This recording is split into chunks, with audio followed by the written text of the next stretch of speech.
Hello. The audio roast. It's all good. Is that coming through there? No, Yeah, it's not. it's coming through. No, yeah, I just thought it was coming through that speaker, but it's not. We're good. All right. Well, we're here. That's got to count for something, I hope. Josh, you here with me? Dear God, I hope. There I am. There Hey, you are. I'm here. Here I am. So, wow, we've got a lot to discuss today. So before we discuss the business, let's discuss the business. Let's go ahead and start things. Don't forget that if you're watching this live stream right now, be sure to give this a like and a share and comment down below throughout the show. We'd love to hear from you guys. We are streaming currently on Facebook, YouTube, and Twitch. Then, don't forget, you could check out audio-only versions of the podcast wherever you find podcasts, be it Apple Podcasts, Google Podcasts, Spotify, Stitcher, Podbean, etc. You can also check out our Patreon page and consider becoming a member at patreon.com/audioroast. We've got all kinds of fun stuff over there. We've got extra games that we've played in past episodes, as well as some just fun bonus footage, series called Common Grounds over there. Lots of good stuff for you to check out. So, patreon.com/audioroast. You can also check out playlists from past episodes. Just go to Spotify or iTunes, search for the Audio Roast Podcast, and there you'll find playlists that we put together from past episodes. So, check it out. You can also go where, Josh? The audioroast.com. .com. Merch. Playlists. Upcoming shows. Yeah, upcoming shows. All kinds of goodies over there at Audio Roast, your official one-stop shop for all things Audio Roast related. Yeah, and that's that. That's it. All right, so I don't remember if I put a commercial there or not. I'm going to assume that I did, but I don't think we need that. I don't know. We'll just go with it. We'll see. We'll just go with it and start from the top. God, what a week! What a week. Okay, so let's start off on this. Let us go to the comments. All right, we're there. Teresa's here, and she says, my week was awesome. I got to spend it with some good friends doing some recording. It was great. But need prayers for a couple of my band members, though. Well, good thoughts and vibes and everything that you need headed your way. We know that you have had quite a week. In fact, your whole bandmates have had quite a week with everything going on. Some health issues from members and stuff like that. So, and of course, you were scheduled to do a show with inductees at Southbound this coming Saturday and have had to pull out of that. So my thoughts go out to all of you guys. I know everybody's going to pull through and be fine on the other side. It's just a little bump in the road, but you'll be back on your feet before you know it. So good vibes sent your way, Teresa. Julia says, Planet Comic-Con this weekend. We dressed as WWE wrestlers, Becky and Seth. I would have never guessed. And had so many random people ask for photos. That's very cool. Finished the day going to a KCXW local wrestling and chatted with a bunch of those awesome guys. Well, too cool, man. Too cool. We've had a week from Crazy Town. Yeah, I won't even say, I almost said hell, but it's not, because we were at least surrounded with good people. Yes. So I won't be that dramatic, but it was a hellish week. I'll put it that way. So we start out on, what day was that, Josh? Wednesday? Wednesday. Wednesday Yep. we started to record our episode for today. It was going to be all fancy and fun. We're going to be doing some 80s power ballads, having a good time with Mr. Brian Pitts and Teresa Graves. And we recorded the whole thing. Everything looked great. And we got ready to start editing it all up, making it all juicy and fun. And we had no audio at all. Zero. None. It was like watching us on mute, and it looked like this. And it was awful. But we looked great. We looked fantastic. So we were like, The video my was gosh. amazing. I mean, It looked honestly, like, this great, video was guys. really looking- If you could only hear it. Yeah. And I actually had thought about at that time, maybe we could do something with this, and we could salvage it, and we could make something fun out of it. And I was like, that's like a whole show, though, to redo. So I was like, hey, guys, please don't hate me, but we did something wrong. any chance you can come back tomorrow and give us a mulligan? And both of them were like, yep, no problem. Sounds great. Totally understand. And I was like, oh my gosh. Great people, man. I'm glad that I had the two of them on because they were both very understanding and very cooperative. So then they came back Thursday. Yeah. And we had a great time taping. We figured everything honestly, out. Thursday even went better than Wednesday. It went great. And it looked great again. It sure did. But guess what it sounded like? Sounded like that again. So, needless to say, we've had our fair share of technical difficulties, hence the graphic for today's show. And I'm surprised I'm not bald. I was ready to pull my hair out on Wednesday night, let alone having a exact. It was like Groundhog's Day, but like the worst really version. Was. Yeah. So at least Sonny and Cher didn't wake us up. True. Yeah. Unfortunately, we also didn't even get a Bill Murray sighting. But yeah, you know. So needless to say, sometimes you try your best and you fail, but it's right to fail. It doesn't feel good in the moment. It doesn't. There's not anything positive to take from it other than just move on and keep doing your best. And you can't expect perfection always. And that's hard for me personally. So I'm trying. Needless to say, we're going to have a good time. It doesn't matter. We always find a way to make it work. So we'll make it work. But yeah, so shout out to Terry Graves and Brian Pitts for their time, as well as Josh and the Betancourts for lending time this week and trying to help out with all the craziness. So my sincerest apologies to everybody, both of our guests that we had and you guys who were expecting a fun show. This is what you get. But that's that. Now, on the business end of things, I told Brian that since he was here and both of them were here, obviously, to help promote shows and stuff they've got coming up. But I want to continue to do that. So you can check out Brian Pitt's next performance May 3rd at Wire Road Brewing in Battlefield, Missouri. He'll be playing from 6 to 8. I think that's either his solo or his duo that he's doing. Right. And that's at the new Wire Road Brewing in Battlefield, May the 3rd. Then, on May the 5th, Cinco de Mayo, there's going to be a really fun show going on with the City Girls. The City Girls play at 8:30. Casey Cavanaugh plays at 7. And at 6, Brian is going to go ahead and open the show with his solo act. Thank you. Yes. That's the word. So 3-letter words. I'm telling you. Illusion. I'm trying to. I was bad and I forgot to write down where that was as I'm reading this. So let's see. Is that at the riff?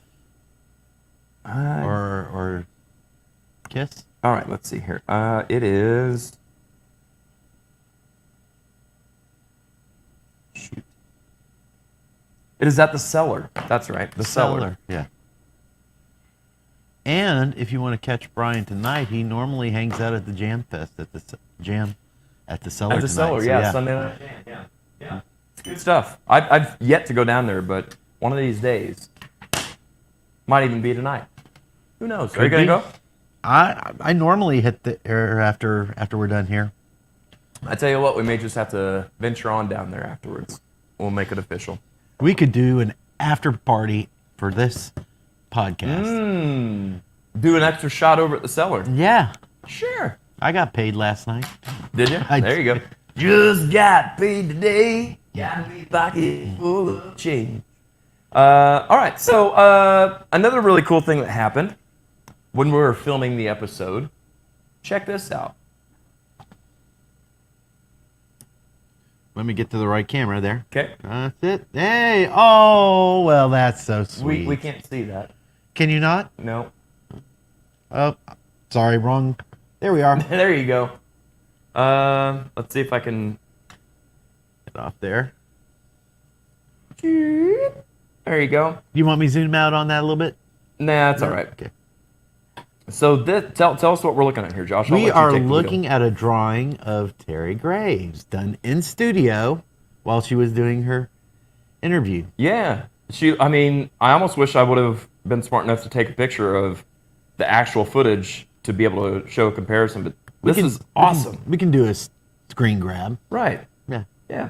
Anyway, that was done by my daughter. By your daughter. By my daughter, Camden, who That was was so joining cool. us that night, and she just sketching away. Yeah. So we got Terry and We got got Brian. Yeah. I mean, how cool And is that's that? how he was standing all night. Yeah, it kind of looked more like this. Yeah. While she was getting interviewed, he was just standing off to the side and patiently waiting and having a good time. In fact, we were strumming away on night 2 to some Jewel and all kinds of good stuff. Some Fleetwood Mac. We were just jamming out, having a good time, which is even more why I hate that it didn't work, because we had a good time. So it was really cool, really fun. We'll have both of them back again if they'll have us. How about that? Brian says, dude, rough week. I know, man. But at least we're surrounded by good people, though. So that helps. Yeah. Rough weeks on your own are even more rough. Terry says, would do it again, too. Well, awesome. We'll put you down in a few weeks once we make for sure that it's all in order. Stephanie Norton's here. Hey, everybody. Hey, Stephanie. How are you, hon? Hope you're doing well. Good to see you on here. Liz Deck is here. Hey, Liz. How's it going? Terry says, that was so cool. It was cool. Literally, as we're just sitting here, and all of a sudden, 5 minutes later, here's this whole drawing. You've got a very artistic family. I do. Yeah. Yeah. We've got. I struggle with stick figures. I really do. Yeah. My son's a great artist, and my daughter is really throwing herself into it, and she's also very interested in what we're doing here. So she'll probably be by more and wants to learn more about it too. So Very cool. Yeah. we may have another little producer in the making. Yeah. I love it. I love it. Maybe they could help us with some audio. Well, if nothing else, we can get them to climb things and Oh, there you go, yeah. run cables. Yeah. Yeah. I'm getting tired of running up and down ladders with cables and. Yeah. But yeah. All right. So let's. Liz Dex says she's watching the new Batman. Well, it was fantastic. If you're good with dark Batman, it's absolutely fantastic. One of my absolute. I'm a huge Batman fan. That's why I got a red phone.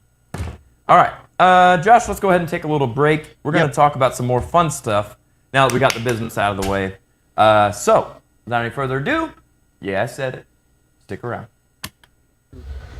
Hey, it's Jody, Rewind Records. I want you to see this. What is that? Oh yeah, that's the brand new stuff in the Moonglow vinyl. Rewind Records has been making some changes. We've gotten bigger. We've done CDs, we've done DVDs, we've done merchandise, sleeves for records, candles, incense. We're kind of turning it into a little shop. I want to thank you very much for taking care of us. Keep listening to good music.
Classic Rock Coffee.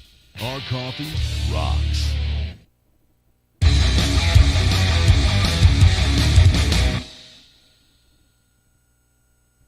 Here we are. Over here in the comment section, Liz Dex says, don't forget, it's Jody's birthday. Absolutely. Thanks for the reminder. It is, indeed, right there written down. Birthday To you. Wait a sec. Happy birthday to you. Happy birthday to you. Happy birthday, dear Jody.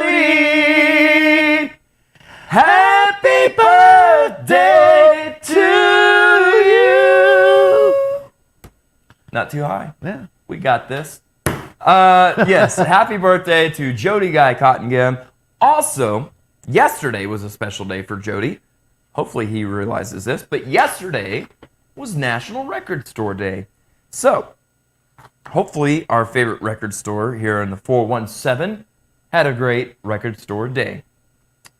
So, let me mark that off. Got that one checked. We had a fun night last night with this band, Identity Crisis. Josh, you ever heard of them? I've heard of them. I've yet to see them. Well, I got to see them last Did night, ya? and I thought they rocked. I Had such a fun night, Yeah. such a fun vibe. It was. Tell us a little bit about what we witnessed last Well, night. what you witnessed last night was the new line. Well, part of the new lineup. Right. We still had a fill-in drummer, Gene Whedon, though. Yeah, Couldn't ask for a better fill-in. absolutely. The dude is freaking amazing. If you haven't seen Innuendo or any of the other things that he's done, you really ought to do yourself a favor and do it, because, man, as a bass player, you want a drummer that challenges you and Right. makes you think of other things. Yeah. And Gene has that in spades. He will do these nice little things that will trigger me to do something else, and it'll stretch and Where are you going, man? Oh, Am I that listening. boring I'm that you got to listening. leave? I'm giving you the platform. Go ahead and go Okay. to 6. Go to 6. And then Right take the there. picture Take in picture. that picture and picture off. There you go. Okay. I'm listening. Okay, so he he's a great bass player's drummer, and he's a great all-around drummer, but Explain what you mean by that, because what you were saying is he knows how to be tasty about he things. knows how to be tasty. He listens to the band, and he also listens to what how the audience is reacting, which is very tough for drummers, because they're normally way in the back and they don't really see. But last night was kind of not so much an intimate setting, but it was closer setting. Right. So he could hear when the audience was singing along, and that triggered nice breakdowns. And we had a fill-in a guest saxophone player last night, Ryan Dunn, yeah. Ryan Dunn, and Not the deceased guy from Jackass. no, The very much alive, amazing saxophone player. Yes, absolutely. We had Paul Tomlinson. Yeah, you get filled up in on in- quite a few. Yeah, it was an 80s night last night at the Drunken Monkey, and he knows his 80s, so we had him play some 80s songs, and then we got Trish K up there, and Mr. Brian Pitts got up there Yeah. and did a duet. He did Another- a duet, and he also got up later and Yes, played and drums. he played drums. Yeah. Let a little show off. It was an amazing night. There were a lot of people there. There were people singing at the top of their lungs on certain songs, and it was an experience that musicians absolutely love, with that type of crowd/audience interaction. Yeah.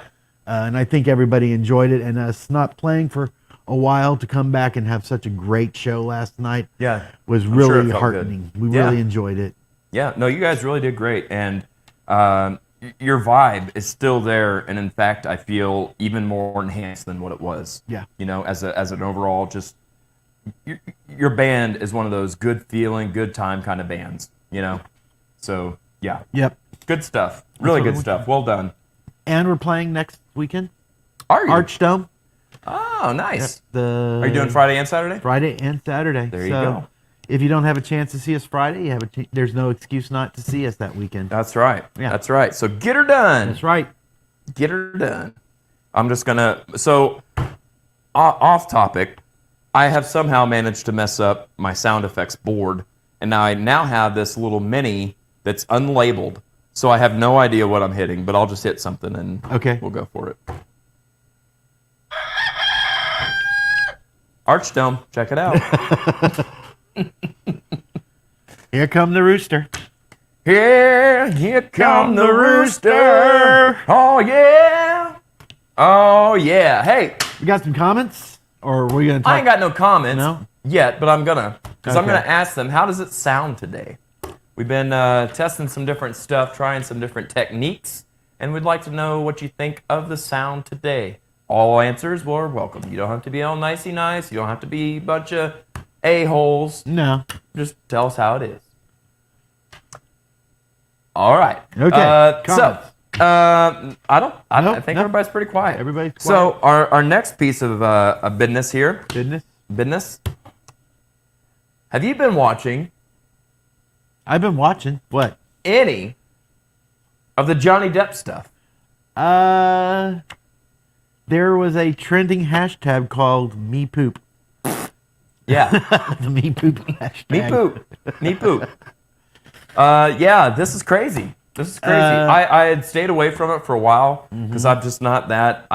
When it comes to celebrity garbage, is what I call it. I could care less, you know, as far as the gossip and that stuff. But I'm also on YouTube a lot, and there is no escaping this. There thing. is absolutely no escaping. It's So in I've your been feed. sucked in a little bit. I try not to because I'm trying not to mess up my algorithm too bad, but it's too late. Yeah. It knows that I'm interested. So I have been watching a little bit of it. But yeah, it's quite interesting. Yeah. Are you leaning one way or another so far? It does not look good for Amber. No. Does not look good at all. No. I mean, she takes a stand, this week? Is it? See, I don't know. Yeah, I think so. I think she takes a stand this week, and she's got a lot of splaining to do. Yeah. A lot of I splaining don't think he's totally cut and dry Well, though. no, you know, and I no, think I'm a lot sure of people, there's- and I'm glad that a lot of people are making their own choices and listening to gonna be listening to everything. I hope you're not just gonna listen to Johnny and be like, yep, he's right, she's wrong. Right. But just from what I'm hearing and some of the stuff I'm seeing, I'm like, well, he's not totally a stand-up character all around. You know, No. there's you could see how it's probably a two-sided ordeal. Oh, yeah. But I mean, she is he's- definitely went to the extreme Right. in so many instances on Well, this. he's admitted to, having drug issues and Drug and issues. alcohol and Yeah, and that's never easy to live with in any Right. type of relationship. yeah, But to be on audio tape admitting that I hit you, but I didn't punch you. right, Don't be a baby. yeah, Yeah. I mean, I don't care if you're man or woman, that sort of language should never come out of your mouth. right. Yeah. But he's also used some stuff that I'm like, whoa, what? Calling her Absolutely. worthless and just, I don't know if you'd consider it a death threat, but talking about how he'd rather have her dead and just all this random crazy stuff. I'm Yeah. like, does he really think he's Sweeney Todd? I think that's really what the bottom of this is. Yeah. Well, I hadn't heard those statements. Yeah. Oh but- yeah, no, it's so bad that I won't even say it on this show because Right. I don't want to offend nobody. Yeah. But he said some really really nasty stuff. I'll tell I'm you off sure. air. But yeah, Well, but yeah, it's crazy. Yeah, Well, it just shows that success and money does not insulate you from bad relationships, codependent you relationships. still got to deal with being a narcissistic human being. relationships. Yeah. Yeah, all And the from what same I things. understand, he came from an abusive background. Big himself. time. Yeah, His mom was abusive, and one of the testimonies is like wanted to make it work. I just didn't want to be a failure, and just this is what I'd seen as patterned as a relationship with my own folks. So yeah. There we go. Sorry, Josh. I was reading a comment we got from Kim. She said a little echo occasionally and a couple times cut out. Yeah. And as you're talking, I got distracted because I heard that gate. Yeah. And so I adjusted that gate and brought it down. That might be what's causing her cut off. So hopefully that's fixed. But yeah. No, I'm definitely curious at the very least to hear what Amber Heard has to say, because you got to put yourself in her position too, to sit there quietly and patiently and calmly hearing all this crap about you. Right. And she's not like, had any big outbursts or anything. Like, I'll at least give her props for that. Mm-hmm. But I am kind of curious to see how she justifies some of this stuff, because some of this stuff is just insane. Right. Well, and I'm going to not make any statements on fully what I believe is going on with Right. her, because I have a tendency to Right. analyze people and their behavior because of what I do. Sure. But I've got my thoughts, but I want to hear her side of it before I make a full Exactly. full decision on that, because who knows, it just could be painting her in a really bad light. We'll see what her explanations are. And Yeah. Yeah. Crazy And times. they're Crazy both times. actors. Yeah. They're both What all has actors. she played in, by the way? Because before this, I was like, I think she was in a movie called The Rum Diaries and Aquaman. That's really all I know. gotcha. Yeah. Seeing So- Jason Momoa was on Aquaman, everybody's like, oh, and I'm like, I care less. So I didn't see it. So I didn't know. I still don't know who she is. Yeah. But she's an actress. She's an actress. Gotcha. Yeah. Okay. Yeah. Fun times in Hollywood. Another thing that I do want to touch on that is they showed a video of him at home. She had taken with a cell phone and like propped the cell phone up on the kitchen counter as he's like slamming through cabinets and stuff, looking at wine glasses and stuff. And he ends up finding the phone as it's being recorded. And so it's like you have that whole like abusive spouse sympathy, empathy kind of thing in that moment for her. Like, oh crap, I hate that he found it. But you have to look at it through the lens of celebrity, I think. Right. Where how do you know that whether he's doing something bad or not, that he's not being extorted or exploited just for the sake of tabloids? And oh, look, I've got a video of the great Johnny Depp doing whatever. Right. So he's got to be protective of that too. Right. So there's a lot that plays into it. It's not as cut and dry as No. as it's made out to be. Yeah. Yeah. So let's see here. Tyler Weeks is here. Hey, Tyler, how's it going, buddy? Love the new setup. See you later this week. Looking forward to it. Josh, I'll fill you in later. Okay. yeah. Just tell me when to be here. Friday, I think. Deborah says, not an Amber Heard fan. Johnny is not perfect, but he didn't cut her finger off like she did him. Allegedly. Right. Allegedly. That's his side of the story. Oh man, I really wish I had my gavel. Allegedly, she was in the Rum Diaries with Johnny. Okay, so they were together in a movie. Gotcha. That's the only thing I've ever seen her in. Okay, well that makes some sense. This whole he cut her finger, she cut his finger, he cut his own finger. I don't know. Yeah. I don't know that we're ever gonna figure that out.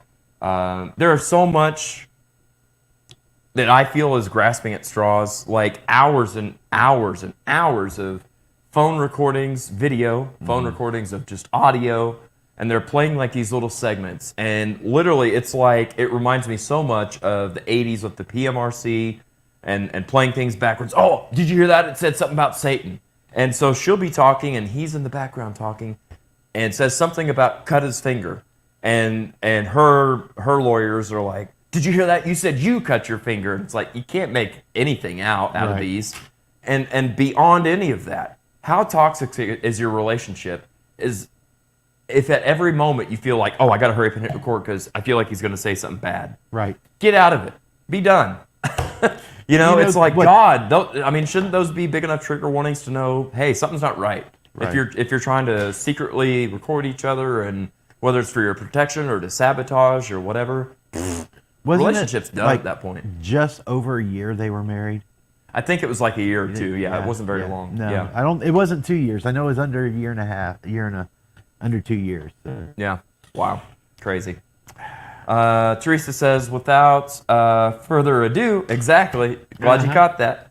That's going to be our next T-shirt, I think. Yeah. Kim says, end of the day, either of them could have left, but it's easier to pass judgment when you're not involved. Totally true on all counts.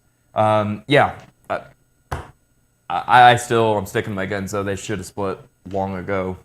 But I also have been in relationships before where it's like, yeah, but I feel like I owe it to the relationship as well as the other person to do my best to try to make it work. Yeah. So, and a lot of people in those types of relationships view having a relationship is better than being alone. Right. Yeah. Or just, yeah, it's crazy how many people are. It's easy for them because they have the money and stuff like that. But leaving can cause people to ask questions in their industry. What's really going on? True. Forcing people to take sides. Yeah. Even leaving someone could affect their career. Yeah. Look at Katie Holmes. Right. Yeah. Yeah. Yeah. Very true. She left Tom Cruise, and where's her career? Right. Yeah. So you got to think about that sort of thing. So that could be, a reason that Amber Heard didn't leave. But, Yeah. there's a lot of reasons why people stay in bad relationships. True. Yeah, like him said, when you're not there or not involved, it's easier to pass judgment. So yeah, true. Deborah's got a good question that I can't answer that I'm hoping Josh can. What is the outcome of the Depp / Heard trial? Does she get money? Is that what this is about? No, Depp is suing her. Right. He's suing her for $50 million. I didn't know what the number was, but I Yeah, did know that that's- he was suing her. Yeah, Does because she have a countersuit of any kind? no, what this Oh, is wow, a that's- defamation lawsuit on her. So what happened?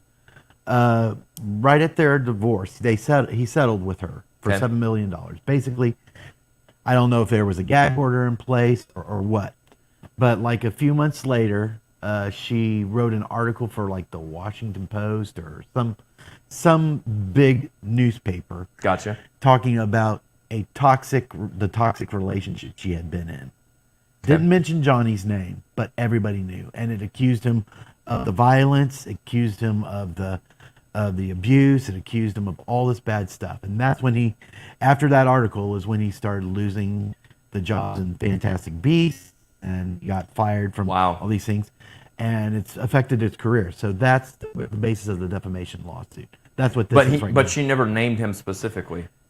She never. I don't think it named him specifically. See, that's so interesting. But That could be a really pivotal. everyone knew who she was talking about. Right, Because she had but it's made the going to come down to the She had made decision. the not- accusations when they were in the divorce. So the accusations she made that were public in the divorce, she went ahead and wrote about in an article, which now opens her up for libel. Possibly, yeah.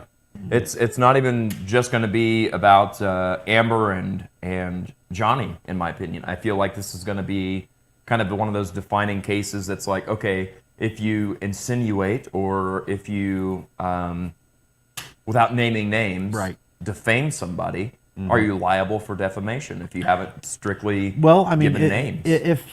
if it is probably a foregone conclusion, because everybody after that came out started canceling him from everything he was in.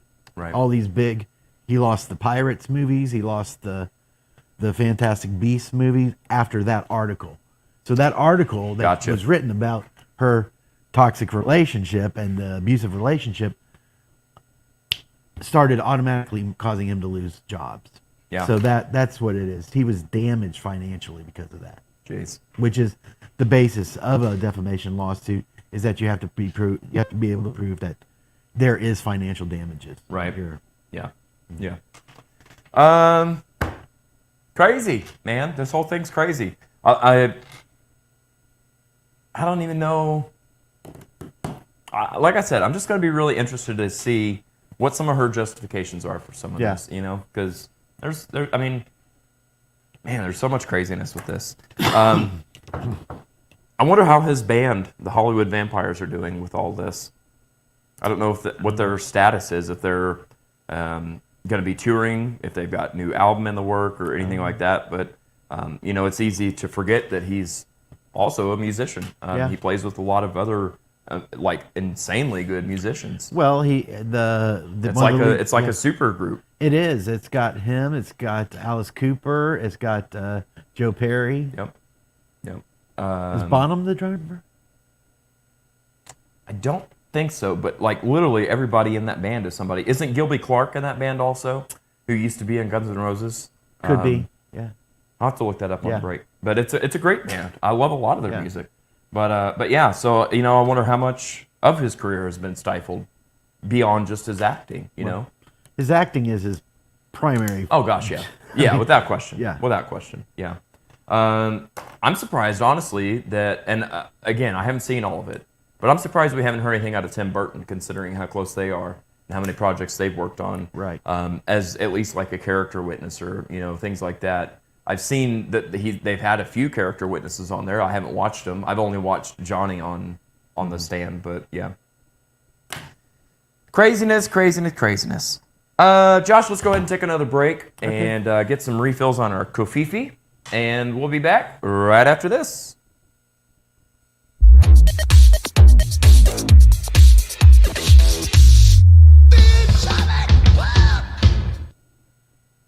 Hello. We're we're drinking Atomic Punk.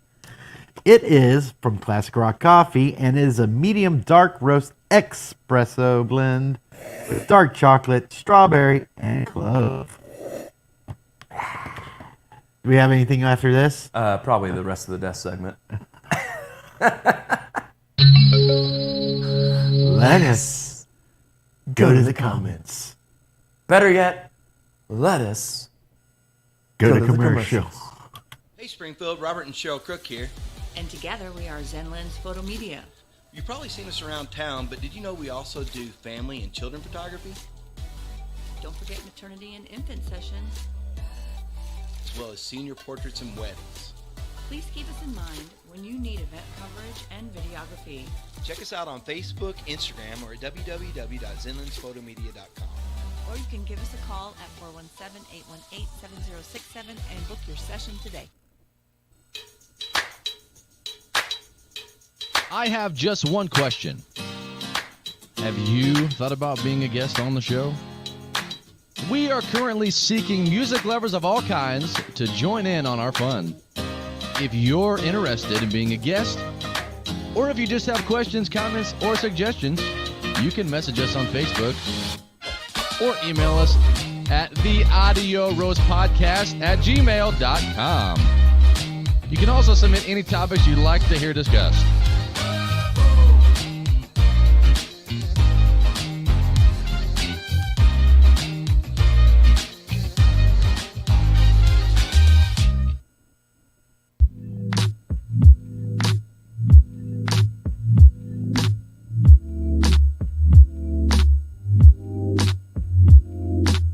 So trying to break into this scene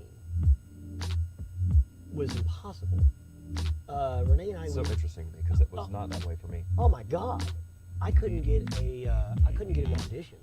Do you think a lot of that has to do with where we're at physically, like not being St. Louis or not being Chicago or that kind of thing? Like when you were traveling to those places, weren't you in kind of some bigger hubs? You know what? No, that's a good question. Yes, I am not college educated, and there's a burr in my side. That totally creates unity because someone will come up that's a younger musician or whatever, etc., and there will be a connecting point there, and then what will happen? Hey, when's your next show? I want to come out and see the show. Yeah, so you do know me too well, and this is against me in this deal because you're hitting all the pain points.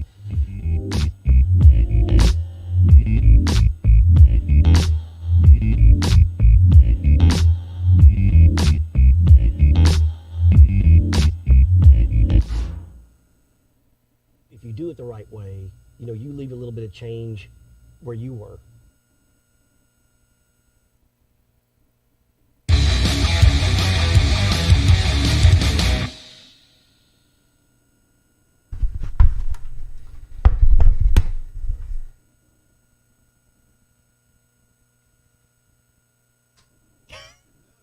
Howdy.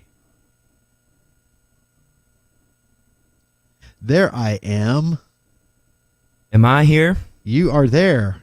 I can hear you. Yeah, let me take this lapel off and turn it off. You want to turn yours off in the receiver for me? I will do that. You're the best, man. I know. All right, throw that over there. Get some of this in my ears. Maybe. Oh, there we go. Now I can hear myself. All right. We're just going to try all back. kinds of new stuff here. We'll just experiment a little bit. Now's the time to do it. Right.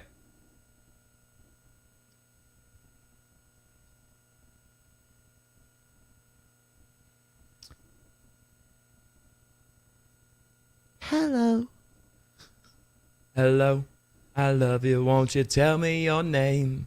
Hello, I love you. Let me jump in the Okay. flame. I don't know. Hello. Hello. I don't know. I don't know. I can't remember the next line.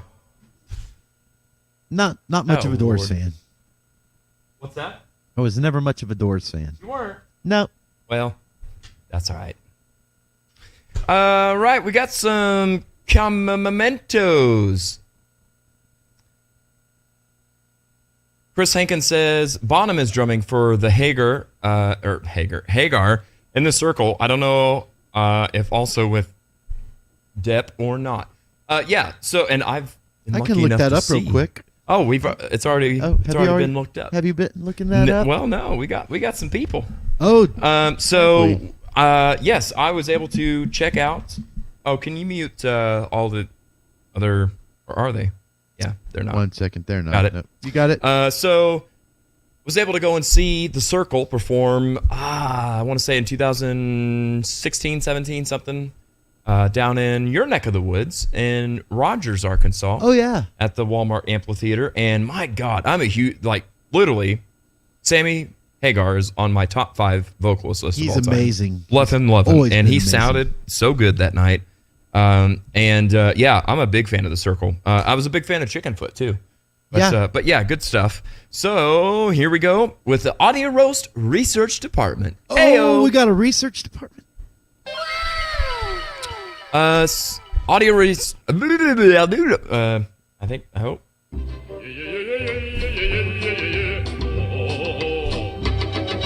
I hit the wrong button. Audio Roast Research Department says the main Hollywood Vampires lineup is Alice Cooper, Johnny Depp, Joe Perry from Aerosmith, Tommy Hendrickson from Cooper and Warlock.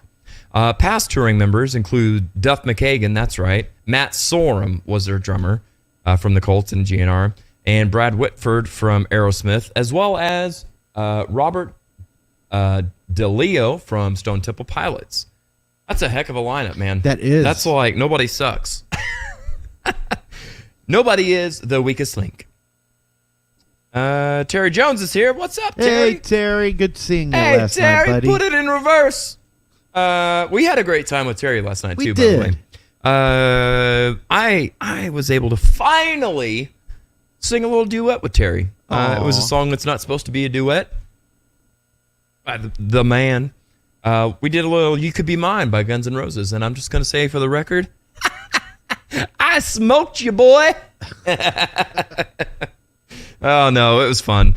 He was drunk. I was roasted as far as my voice. It was just, for whatever reason, I had no voice. But it was a lot of fun. Had a great time doing it.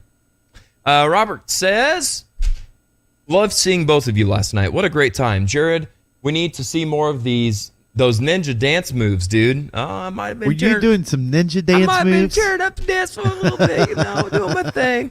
No, it was really fun. Susan Whedon, whose birthday was yesterday. Also, Yeah. Susan Shull. It was a double Susan birthday. I don't know if my anybody goodness. realized that, but yeah.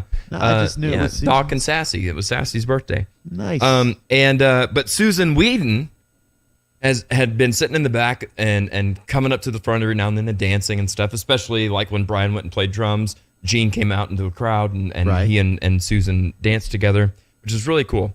But there was one song that came on and it was like instantly her dancing shoes were like laced up to the top, man. And Really? she was doing all this like cutting up the rug, like just this fancy footwork. And I was like, oh, hey, I got you. What And song was it? I don't know. It was a good one. Yeah. They're all good ones.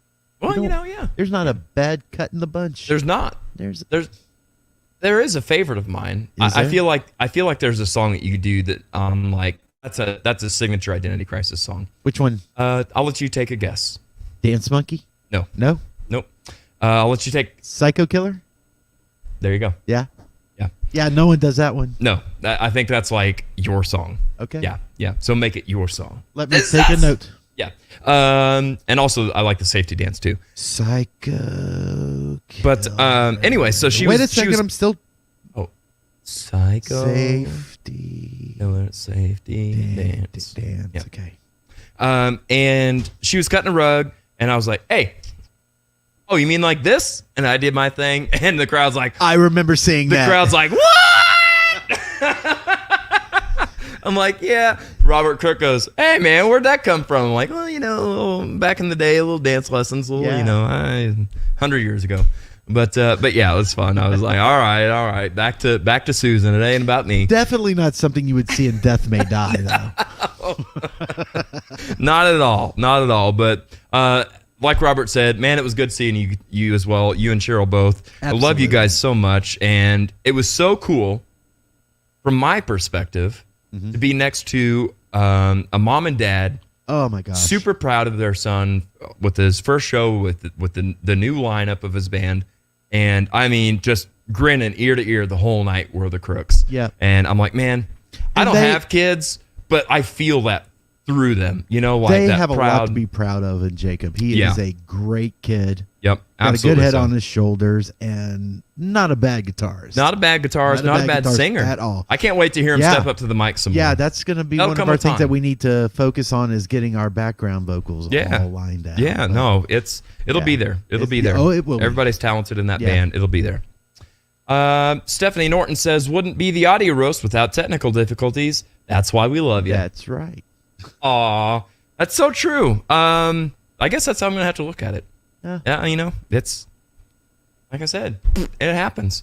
Deborah Klein says, the story behind the Hollywood Vampires was Alice Cooper, Harry Nielsen, and Mickey, help me out, Dolans, yeah, would hang out at the Rainbow and get hammered. That's why they call themselves the Hollywood Vampires. That's true. And also, I think, hung out with Lemmy before he passed.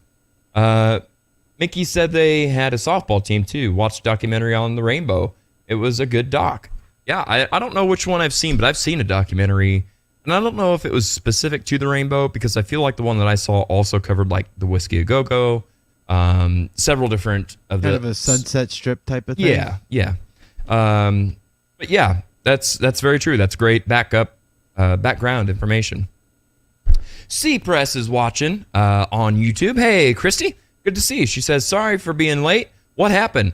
Sorry you have had to repeat yourself. Hey, I'd rather repeat myself live than repeat myself pre-recorded, and it doesn't work. Which is exactly what happened, Christy. We had an awesome episode, great interview, really fun games that we played. Not once, but twice. 2 different nights in a row with 2 great guests, and we had no audio for either one. Just a sound. Nope. One of these. Sad music. That works. Well, here, I'll do this way.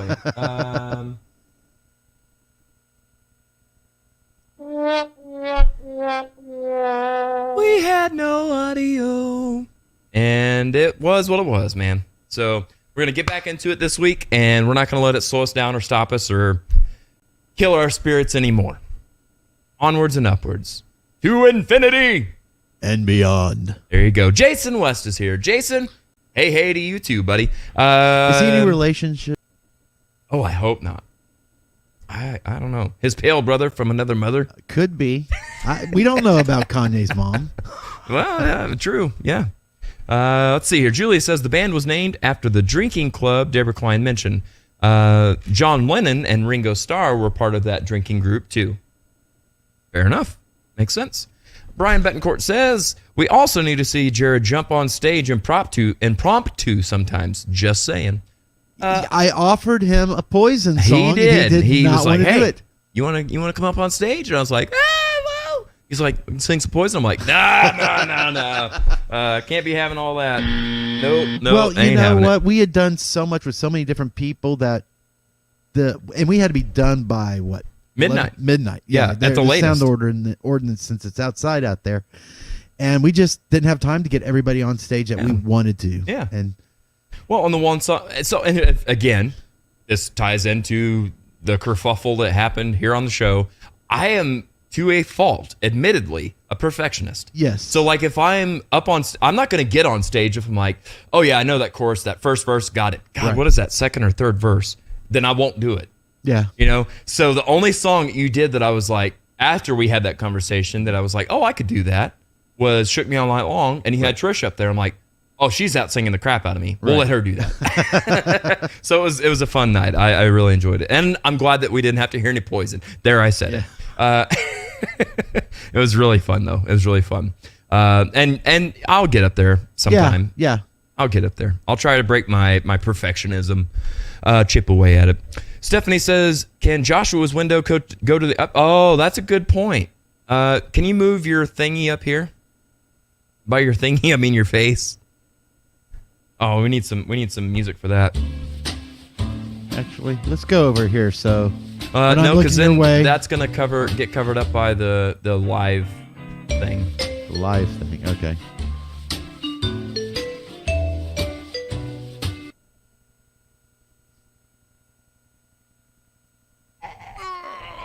Stop pushing me, man. There we go. Man. Got it. Terry says, I barely remember singing with you last night. Well, I've got video, and I almost sent it to you today. In fact, I almost played it here on the show. In fact, I might still.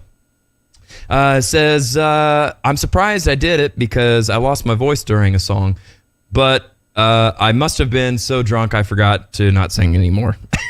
Well, yes.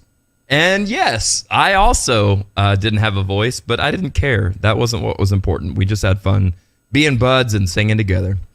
Brian said it was a great show / party. Absolutely. And what great weather for it. It was nice to be able to sit outside. A nice breeze would come through every now and then. It was just good stuff. Really. Had to cover some stuff, the equipment for a little bit, for about 15 minutes. Got a little rained on before the show started. Got a little started. rained on, yeah. Deborah says, I watched that one too. It was about the Sunset Strip. That's right. Which makes sense as to why I would have watched it, being that my band was called Sunset Strip. I was probably looking for some audio clip to steal and use on the show. Who knows? Robin Phillips is here. Hey, Robin. Hey, Robin. Tweet, tweet, tweet, tweet, tweet, tweet. Oh, yeah. She rocks in the treetops all day long. Hopping and a bopping and a singing this song. All the little birds going tweet, tweet, tweet. Love to hear Robin Phillips go tweet, tweet, tweet. Robin Phillips. Tweedledee. Robin Phillips. Tweedledee. Oh, Robin Phillips is joining our podcast today. Yeah, hey, all right. Hey, Yeah. hey, I might have hit the right button for once. Who knows? Good stuff. Shh. All right. Christy Presser says, "Oh no!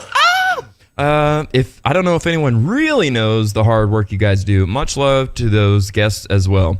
I guess it's a learn and adapt moment. It really is. Definitely how I'm having to force myself to look at it.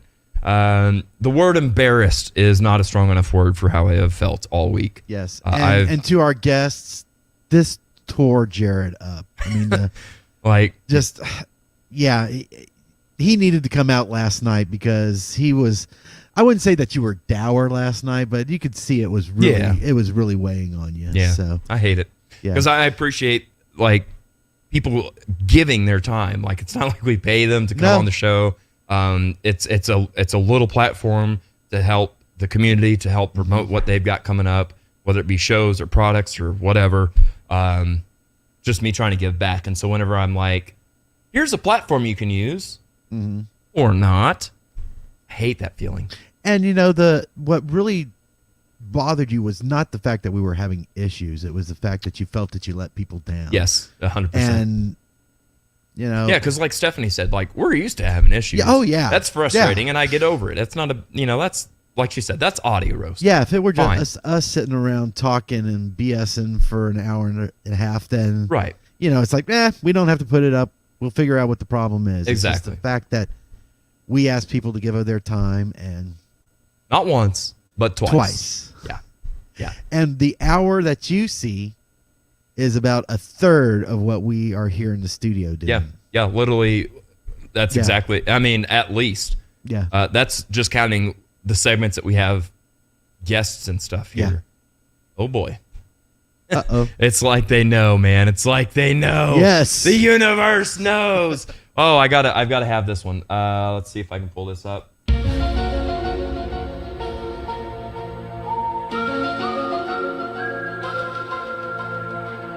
It's like they know. Oh, I was trying to go to that one for that's so close.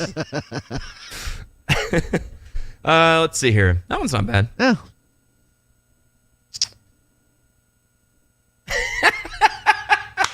Robin says, "Oh, hell no."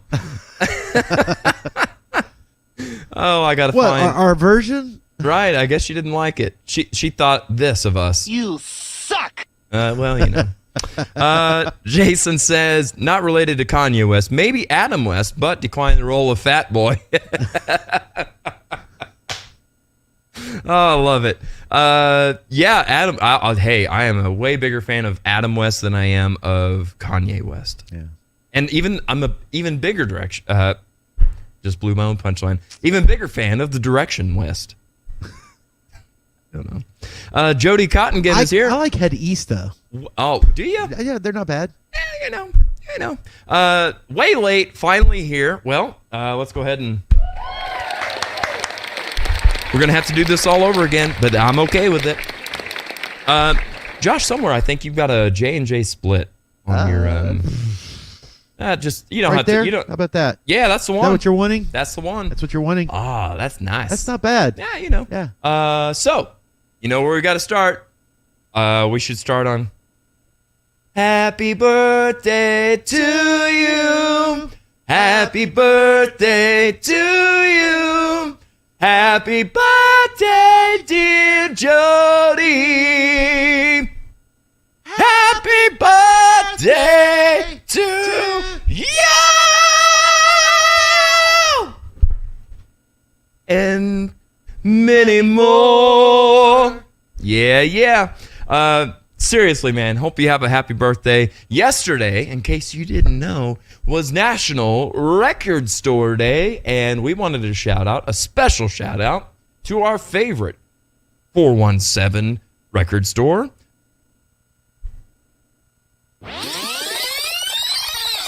Rewind Records. And you know what?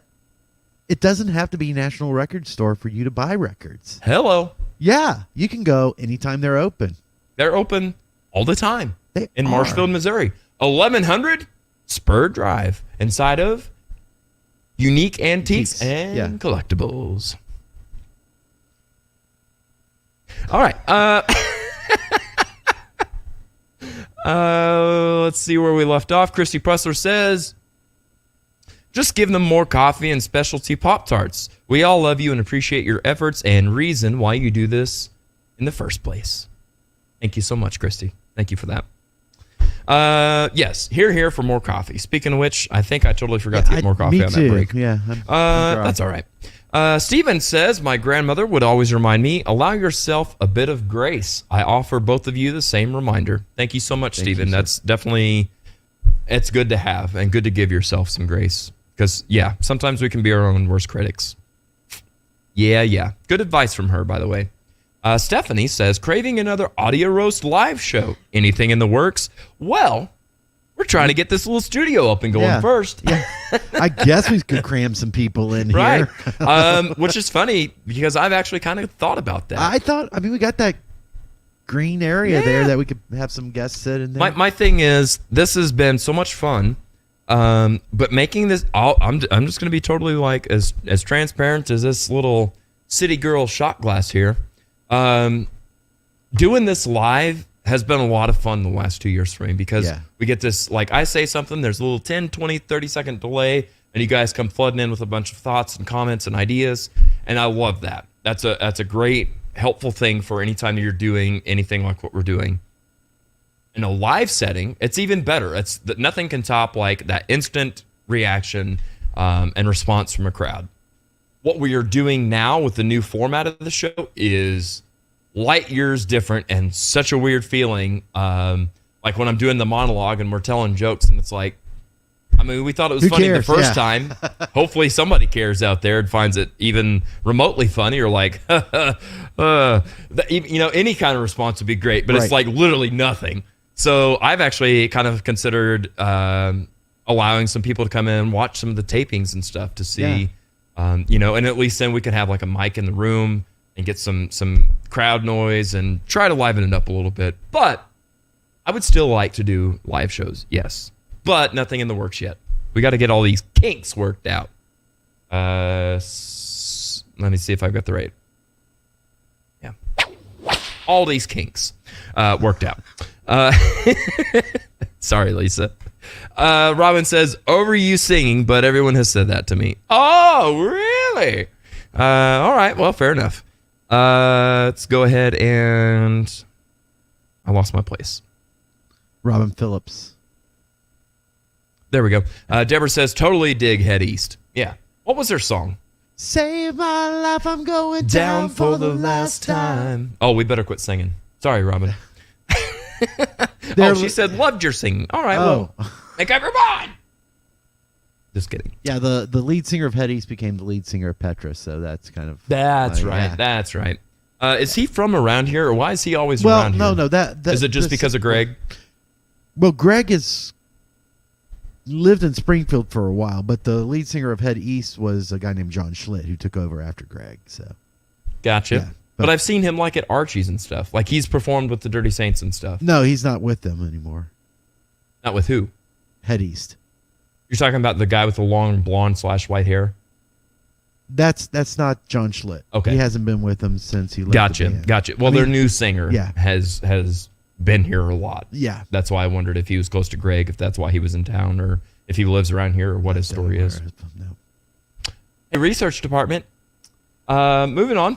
Jody says, thanks. You absolutely rock. You rock. I don't have a you rock sound. Happy birthday, Jody, says Deborah. And Julie says, just like WWE Thunderdome, lots of faces on the screen and laughing at the jokes. Aw, well, that's good to know. Like I said, in the heat of the moment, though, it's questionable at best, especially whenever we have the grace. Oh, thank you, man. The grace of being able to retake things. So, like if I'm saying a lot of ums or without any further ado's, or if I just kerfluffle and mess my lines up, we'll just go uncut and redo it and go. So some of these jokes that we say or some of the things that we come up with, we've heard about 6 to 8 times at least. So we're like, at this point, I don't even know if it's funny anymore. So yeah, it's good to know that you guys are having a good time with it and loving it. Julian says, never been any reason. That's the name of the song. Good stuff. Deborah said, I share Head East. Thank you, Josh. Live feeds on my page. That's Darren. Okay, so does Darren live around here? Lives in northern Missouri. I wonder where at northern Missouri. Kansas City, says Cindy Lucas. Darren Walker is his name. Okay. So he has to head west. Right. Well, he heads east. He heads southeast. Yeah.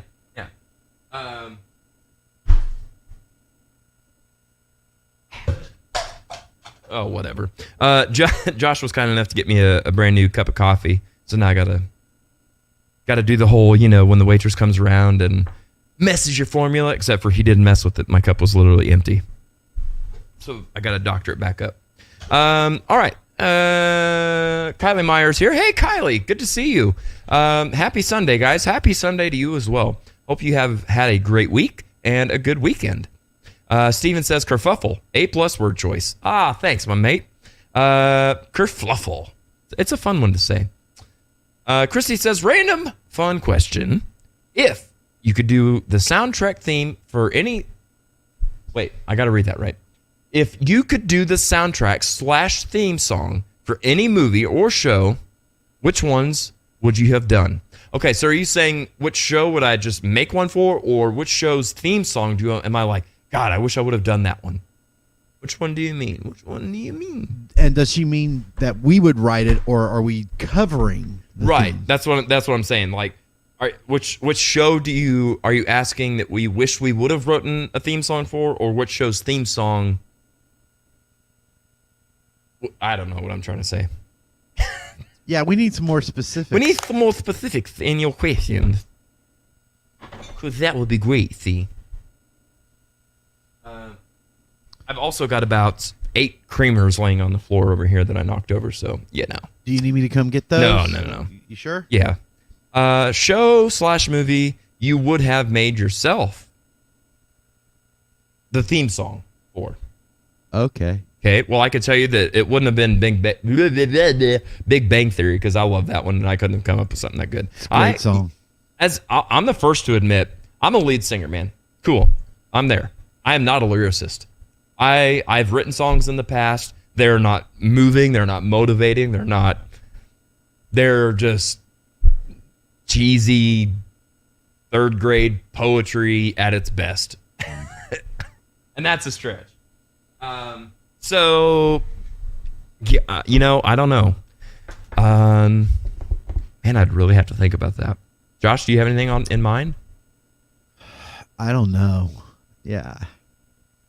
I would have to say that it would be probably for some sort of movie or television show that I hate the theme song for. That's what I'm saying. Like I don't want to take away from something that I like because I like some it. really good theme songs. I'll say that it would have been cool to be a part of the orchestra that has. I mean, there's been obviously tons of orchestral soundtracks and movies and stuff that would have been cool. I'm a huge Lord of the Rings fan. It would have been cool to work with Howard Shore in the production of Lord of the Rings. Yeah. Man, I don't know. Again, anything that I'm thinking of are things that I like, not things that I'm like, oh, I could have done that better, or I wish I could have had a stab at it. Mm-hmm. I don't know. That's a good question, though. What about you, Christy? Even regardless of if you play or write or whatever, if you could have done that for a movie, which movie would you have done? Jason says, sold DeVille. I love that. And I know that's a typo, but don't you dare correct it because I love it. Sold DeVille used to do TV theme songs, and the crowd always loved it. The Jeffersons, Sanford and Son, Barney Miller, good times. Yes, you did, and I was one of those that loved it. However, mister, I've got a bone to pick with you. There was a few times that I was there, and you would do oftentimes like, hey, would you guys rather hear Gilligan's Island or the Jeffersons, or the Jeffersons or Sanford and Son? And I was always, Sanford and Son! You know what we heard every time? Beans don't burn in the kitchen. I'm like, God, I mean, I love it, but man, I'm dying for some Sanford. So I never got to hear you guys do it. So get back together so I can hear you do it. But I'm just going to give you my drummer on loan this time because I need him. No, you guys. Was Brian the drummer for Soul DeVille? Yeah. I was not aware of that. Sure enough. He silk shirted it up and the whole thing, man. I was like, man, what? But he had a good time with it, and I know he's always spoken so highly of that whole project. He really enjoyed it a lot. Here we go. Audio Roast Research Department says John Schlitt was the original lead singer of Head East. Yep. He replaced Greg X. Voles and Petra. Yep. Current singer for Head East, Darren Walker, is listed as growing up in southwest Iowa, then moving to northwest Missouri. Well, there you go. Jason says the Rocky theme we opened up with. That makes sense. That's really cool. That's a fun way to start the show. Christy says, for me, I would have put my own spin on the Crow movies. The Cure did amazing for the first, but the sequels were lacking a bit. Well, I can definitely see that. And it feels like there's other movies that are kind of fall into that, where the first one was like, oh, great stuff. Well, they shouldn't have done any sequels to The Crow. I strongly agree. They had increasingly diminishing returns. There's been a crap ton of movies that are like that, too. Yeah. It's like, one was good. This whole obsession with, it's got to be a trilogy, is killing me nowadays. I won't even go down that rabbit hole. So you're a Lord of the Ring fan. Oh, God. Okay, go ahead. Do you think they needed to do The Hobbit in 3 parts? God, no. Absolutely not. No, absolutely not. You can watch Rankin Bass cartoon and get as much of everything out of The Hobbit that you really need. And it's what, about an hour? Right. Rankin Bass one? I mean, literally, The Hobbit is a kid's book. It's literally a thick kid's book. Yeah. It's written down as far as his ability to write. So it's consumable, it's easy, it's short, it's bing, bang, boom, and you're out. And yeah, that was definitely there, but that wasn't the only thing that upset me about it. It being the Hobbit movie by Peter Jackson. They took so much stuff and so many liberties that weren't in the book, The Hobbit. Yeah. To be able to, inflate it and make it into 3 movies. And I'm like, it's good on its own. It doesn't need this. Now, They took a lot from the Silmarillion as well, too, didn't they? A little bit. They took some things from lore that. And stuff. But yeah. For me, as somebody who loves Peter Jackson, loves his interpretation of Tolkien, I was here for 3 movies. I'm like, I wish they wouldn't, but in a small way, I'm kind of glad they did. The bigger problem that I had with that was the way the movie was shot. It was shot for 3D, meaning anytime there was like a scene where they're shooting arrows, like it was always going to come right into your camera, and and just like bang, bang, boom, past you all the time. And I'm like, this is so like, I mean, I was getting motion sickness almost from how much it was different from how the Lord of the Rings had been shot. I wish there was more continuity to the way it was shot and the thought process behind it. Right. Just because the technology advanced didn't mean you needed to go there. Right. See, I watched the first one, but I Mhm. think I made it halfway through the second one. It lost me. It's like, Yeah. there's too much story for Yep. the story. I mean, it was I would- plotted out with a it's certain lot, arc. It's a And- lot like bands to me in the fact that they should have done one movie as The Hobbit.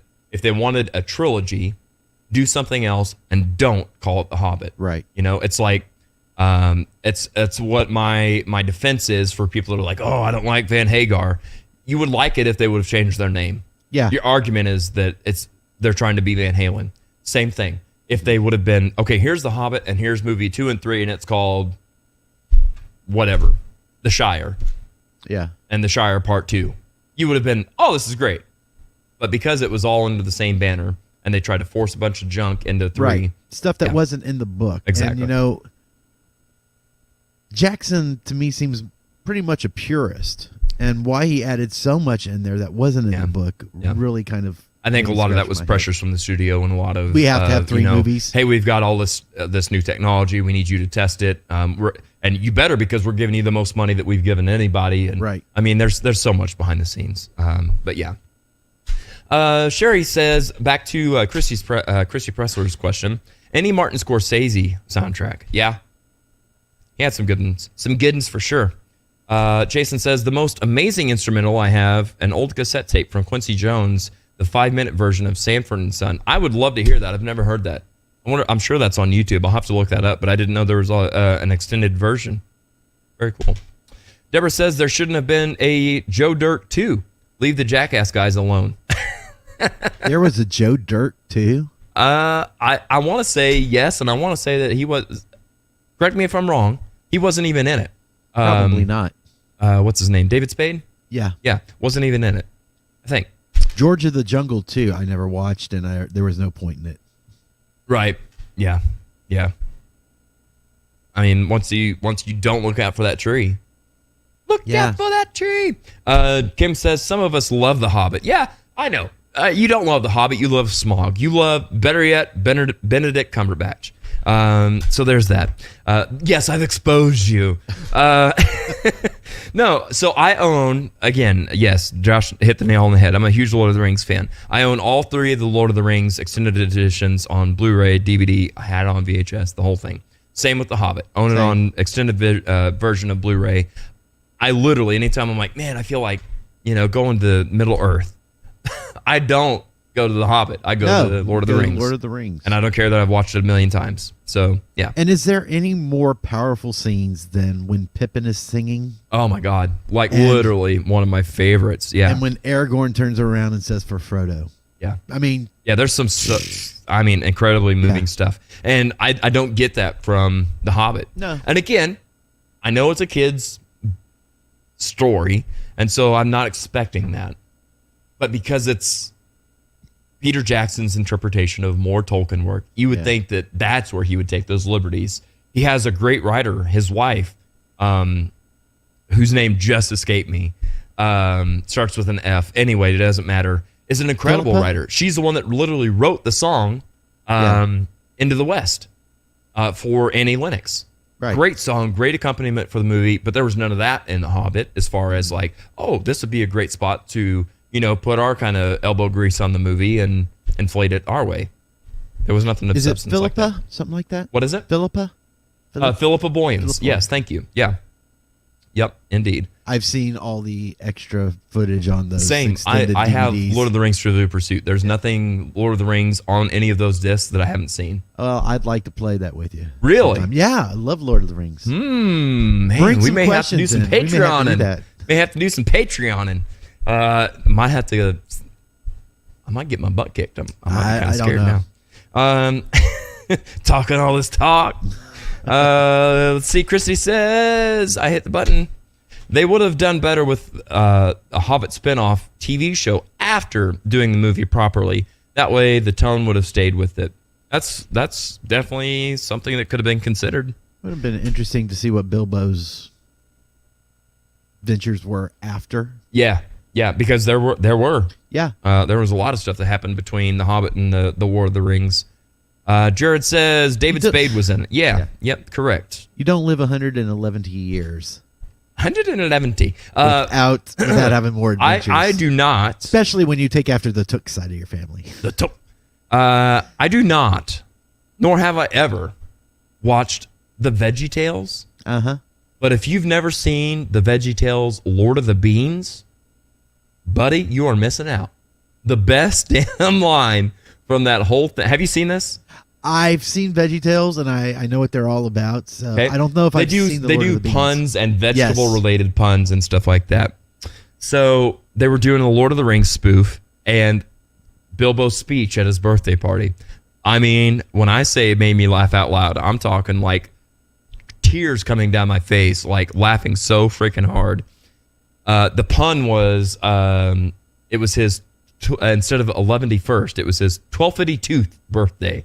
And it's just like this piece of broccoli on stage talking about it being his 1252th birthday. Just out of context, not funny. I get it. In context, the funniest damn thing you've seen. Deborah says David Spade was in Joe Dirt too. Oh, okay. Well, I was wrong. It was called Paycheck. Right, yeah. Joe Dirt said, Audio Roast Research Department says Joe Dirt 2 came out in 2015 and was written by David Spade, and he starred in it. Well, there you go. Yeah. Hey, Jared. Jared Weisner is up here. Good to see you. Thanks for joining us. Jason West says Napoleon Dynamite soundtrack has the most smooth jams no one I've ever heard of. No one I've never heard of. Yeah. I'm not sure that I'm that familiar with the soundtrack to the movie. It's been a minute. I know that one of the songs in it is Canned Heat by Jamiroquai. Gotcha. That's why he does his dance too. Oh, that's right. Yeah. Terry says, didn't he go back in time or something in Joe Dirt 2? I don't know. And I also don't know what the heck is going on with this black screen. But I know that you could probably still hear us, so we'll continue. Yeah, I don't know. I don't even remember the whole synopsis of Joe Dirt 1, other than he had a mullet. Yeah. Sorry, I don't know. Not my cup of tea. Cindy says, I watched Joe Dirt 2 a couple of months ago. I didn't even know it existed. It was so cute when he met Leonard Skinner, but so sad. Sure, we'll take your word on it. Because she says, the only scene in The Hobbit that got me was when Bilbo had the blade in Gollum's neck and was looking at him with empathy. Yeah, that's the great thing about the story of Gollum. It's tragic, but it's sympathetic as well. You don't know whether to love him or hate him or what to think of him. So we'll just put him right there for today. Audio Research Department says yes. Don't know. All right, Josh, let's take one more break here. I've got another little something to talk about, and we'll continue on. So we'll be back in just a minute.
classic rock coffee. It's coffee that rocks, yeah. This ain't your typical coffee shop. It's Java with attitude, baby. From the moment you step onto the stage, you'll see, hear and taste the difference. We're rocking and roasting 7 days a week with guitars, amps, lights, burning wrists and groupies. We've got the best coffee, frappes, smoothies, protein shakes, pastries and sandwiches. Oh yeah, green M&Ms if you get backstage. Come on in and get a whole lot of love.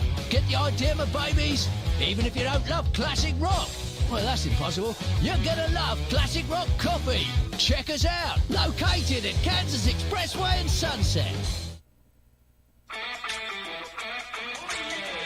Hey musicians, do your shows need that extra layer of fun and excitement? Wow your fans with next level production and let Sunset Productions help you up your game. We can create custom and unique sound, lighting, and video packages designed just for you and your budget. Let's work together and give our community the shows they deserve. For more information, contact Jared Isaacs at Sunset Productions Springfield at gmail.com. You can also check us out on Facebook and Instagram at Sunset Productions. Sunset Productions. Don't be a jukebox. Be an experience.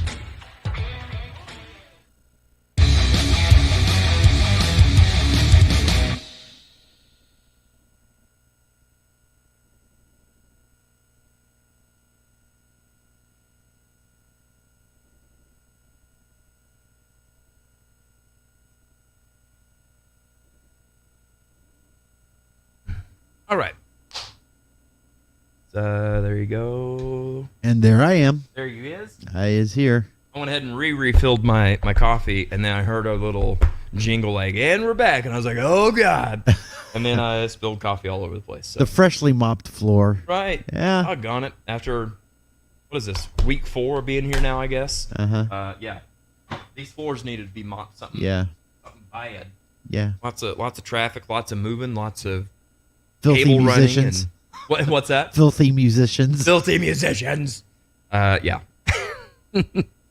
Myself included. Yeah, anyway. Moving on. Jared says, hey, Deborah K. Klein. Sherry says, have you watched Yo Gabba Gabba? They had the best musical guests. No, but kind of. So, my nephew, my oldest nephew, when he was a kid, when he was a little baby, that was his favorite show. So I'm familiar with it because of that. But no, I'm not familiar with any of the musical anything with that show. But that's probably why I liked it. So that's cool. Have you watched any Yo Gabba Gabba? No. It's very weird. I'm aware that it's very weird, and I kind of stayed away from that. Many modern kid shows, to me, are very weird. Yeah. I don't get it. Not a fan. What do you guys think of the new Red Hot Chili Peppers album, if you've heard it?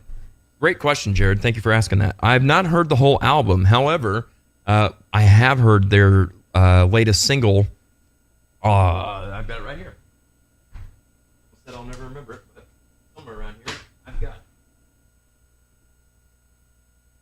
Because we did it on last week's show for the 7 songs in 7 days, and it is Those Are the Ways. These Are the Ways, sorry. And I enjoyed it. I will say, though, Jared, that I would be able to obviously tell that it was the Red Hot Chili Peppers, but it didn't have that old school Red Hot Chili Peppers sound to me. It almost sounded like them trying to kind of hang with the kids and be more modern, that kind of thing. But I totally dug it. I liked it a lot. In fact, I ranked it number 4. So it was good. It was good stuff. What do you think of the new album? I also, speaking of new music, heard two new musics, one today and one yesterday. Korn put out a new song. I loved it a lot. It very much so reminded me of the old early 2000s Korn sound. Dug it a lot. Def Leppard has a new song that they put out, and I listened to this morning. That one really didn't sound like Def Leppard and really sounded like they were just trying to be hip to the modern sounds of things and not stick to that nostalgic Def Leppard sound. So I was not so much a fan of that. The Korn's, I would rank it like this, Jared. Here's the breakdown. the new Korn song, the new Red Hot Chili Pepper song, and the new Def Leppard song. That's what I got. Was a Korn song a Christian song? I don't think so. I don't know. They were wearing white and black. It was like this black and white strobe thing. It was cool. But I don't know. Why, why do you ask that? Well, a couple of the members in the band are like very devout Christians now. Oh, that's right. Brian Headwell, she's Yeah. done like maybe 3 Christian albums. Wow. Yeah. Huh. And he's like very upfront and in your face about it too. So Interesting. Yeah. So I wondered if it had more of a spiritual and less. I'll be honest, I didn't pay that close of attention to the lyrics. Well, who does? What's that? I said who does? Yeah, you know. Yeah. I did listen to the lyrics when he's like, now. He totally did one of those like he did in what was that? Blind? Right. I don't remember. But it was good. It was a good song. Good stuff. Jason says, Yo Gabba Gabba, musical director, was the dude from Devo. That's right. I did know that. I cannot remember his name, but he whipped it and whipped it good. It's funny, even though these sound effects aren't labeled, sometimes my memory works. Jared says he would give it a B+ for the new Red Hot Chili Peppers album. Yeah, I'm definitely open to listening to the whole thing. I would like to. I would also like to quit spilling all this coffee all over my desk. Travis Barker. What about Travis Barker? Has he got new music? Travis Barker, obviously the drummer for Blink-182, one of the greatest drummers of all time. There, I said it. He really is good. He's good. Christy Pressler says, I know he invites a group of fans from the crowd to go stay after the show and talk about his testimony and offer Bible verses and if anyone wants to ask Jesus in their heart. Yeah. Cool. I love that he gives people an option to do so. I think it's cool. Good for him, man. Good for him. So, speaking of new music. Yeah. Final thing written on my little to-do list is, have you heard all the kerfuffle, say it right yet, and the Van Halen camp? I have not. Well, it turns out, not only am I still spilling coffee, but there's been some news, some breaking news. Are they replacing their guitarist? In the Van Halen camp. They are doing a lot of crazy stuff. So not only just the guitarist, but also bassist, because Wolfgang is busy doing Mammoth. Yeah. And so the first person that has spoken about this, now, first of all, before I say any more, there was a gag order. Really? You're not supposed to talk about it. The person that spoke was asked to be a part of this project. We'll call it that for now, for a second. This Van Halen thing. And he was like, let me think about it. Yeah, let me think about it. It's just that's a massive thing to try to be a part of. No. And then spilled the beans about it. So I don't know legality-wise what that means, whatever. But that was Jason Newsted, former bassist from Metallica, that was asked to be the bass player for this project. Really? The guitar player that has been, and that he had talked about in this interview that had been recruited, was Steve Vai, Joe Satriani. One of the two. I always mix them up. Sorry, I'm not a guitar player. One of the two. Joe Satriani was the one in Chickenfoot. I think it was Joe. That was what? In Chickenfoot. Yeah, I think it was Joe. And Joe has talked about, that there was a lot of pressure with like this. So he's saying yes, he's not saying no. He's also saying there's a lot more than just saying, yeah, it's a great band and it's a lot of pressure to do it. There's so much that goes into this. Like, is this a one-off? Is this a tour? Is this a new album? Is this, there's so, and then all these other people and their schedules, he's not saying no and he's not saying yes, is basically the short and long of what's happening. David Lee Roth has recently spoken up and said, well, cat's out of the bag. Yes, there's something going on. but he didn't really give a whole lot of insight, if you will, to what's going on. Are you sure it's not Vai? Because Roth's guitarist was Steve Vai. It was Steve Vai, and that's correct, because that's how I remembered that. Yeah. And then forgot.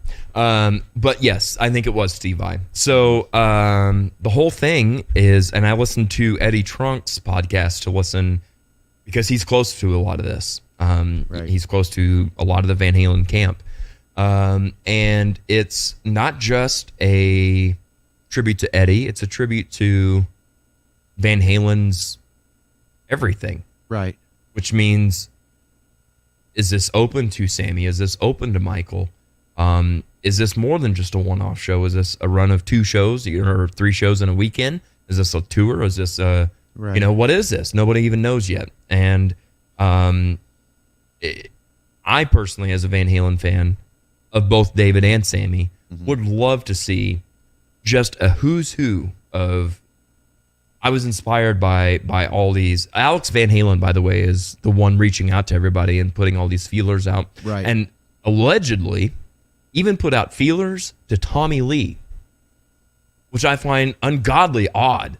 I'm like, why would you? It's got to be like this whole who's who of everybody. Yeah. Because why would Alex Van Halen not play every Van Halen song? It's got to be like a come together / we are the world for Van Halen. Yeah, it's got to be. If they do an album, it's probably going to be a tribute type thing. All these guys, I would imagine. Yeah, because and I hope they do more than just one show. Yeah, I mean, if you do one show at the Staples Center, that's going to be an instant sellout. Right. But more than half of America is going to miss out on that. Right. Because I mean, there's only 100,000 tickets available, and there's so many more people that would be interested in something like that. And you can't reform Van Halen. No. It's like Led Zeppelin, No, and I think that this is their come to Jesus as far as like, okay, we've learned this. Let's not call ourselves Van Halen or Van Halen 2.0. No. Or Van whatever. Morrison. Let's call it a tribute to Right. Van Halen, even if there's actual Van Halen members in it. Right. Because they would be paying homage to the legacy of Van Halen. Yeah. It's really interesting. I hope that they get it off the ground. I hope that Jason Newsted's leaking of this doesn't just go and kill the whole thing. In fact, I hope it does the opposite. Eddie Trunk talked about this. Yeah. I hope that it gets enough people like myself going, hey, that'd be cool. I'd like to do that. And everybody in the Van Halen camp would go, all right, there's enough interest. Let's do it anyway. Yeah. Even though the cat's out of the bag, let's do this anyway and figure it out. But I would be interested to know more on what their idea is, and even if anybody would be interested in something like that, because they've had their ups and downs. I mean, I'm not going to lie. A lot of people love David Lee Roth and his version of it, and are fans of only that, and can care less about Sammy, and vice versa. Right. So if there's a whole night of everything, would you like that or not? Yeah, I would. I would. Yeah. I'd even like an album with a bunch of different players playing on different songs, Van Halen. Just what their take would be of that. Exactly. Yeah, and that's the thing, man. I don't expect anybody to get every Eddie lick or anything. In fact, I don't want that, because there's only one Eddie. Right. I mean, I want to hear people tapping. I want to hear all that, but I don't want to hear like you try to do note for note eruption or just pay homage by showing you're influenced by them. Right. Yeah. Let's see here. Jason says Travis Barker from Blink 182 and the dude from Devo was on Yo Gabba Gabba. Gotcha. And he says Satriani and Newsted were the two. Yes. Okay. Sherry said Newsted said no. That's correct. That is correct. Mark Mother's Milk? Mother's Bow? Mother's Bar? Sure. Of Devo was involved with Yo Gabba Gabba. Jared says, have you heard the new Meshuggah album? I have not. I gotta tell you, I'm not a Meshuggah fan. I like clean vocals. There, I said it. God, I love the delayed whip. Jason says, oh, wait a minute. What do you think of the new Meshuggah album? Jason West says, I hate to say it, but I saw David Lee Roth with one of the last shows of Van Halen, and I also saw him solo open for Kiss. He needs to go ahead and hang it up. He was awful both times, and I'm a huge Roth fan. Well, Jason, let me tell you something. I saw him in 2007, and I can totally concur. It was not a great performance. It didn't suck. You know, you've seen so many of these, you know, Vince Neil type videos online where it's like, okay, they legit need to hang it up. It wasn't that bad, but it was not the great 80s version of Van Halen. It was like bluegrass / vaudeville Van Halen. Right. And I'm like, well, his performance on Jimmy Kimmel was not great either. No. Especially with the broken nose and all that. Yeah. Which I was just dying laughing the whole time. I'm like, serves you right.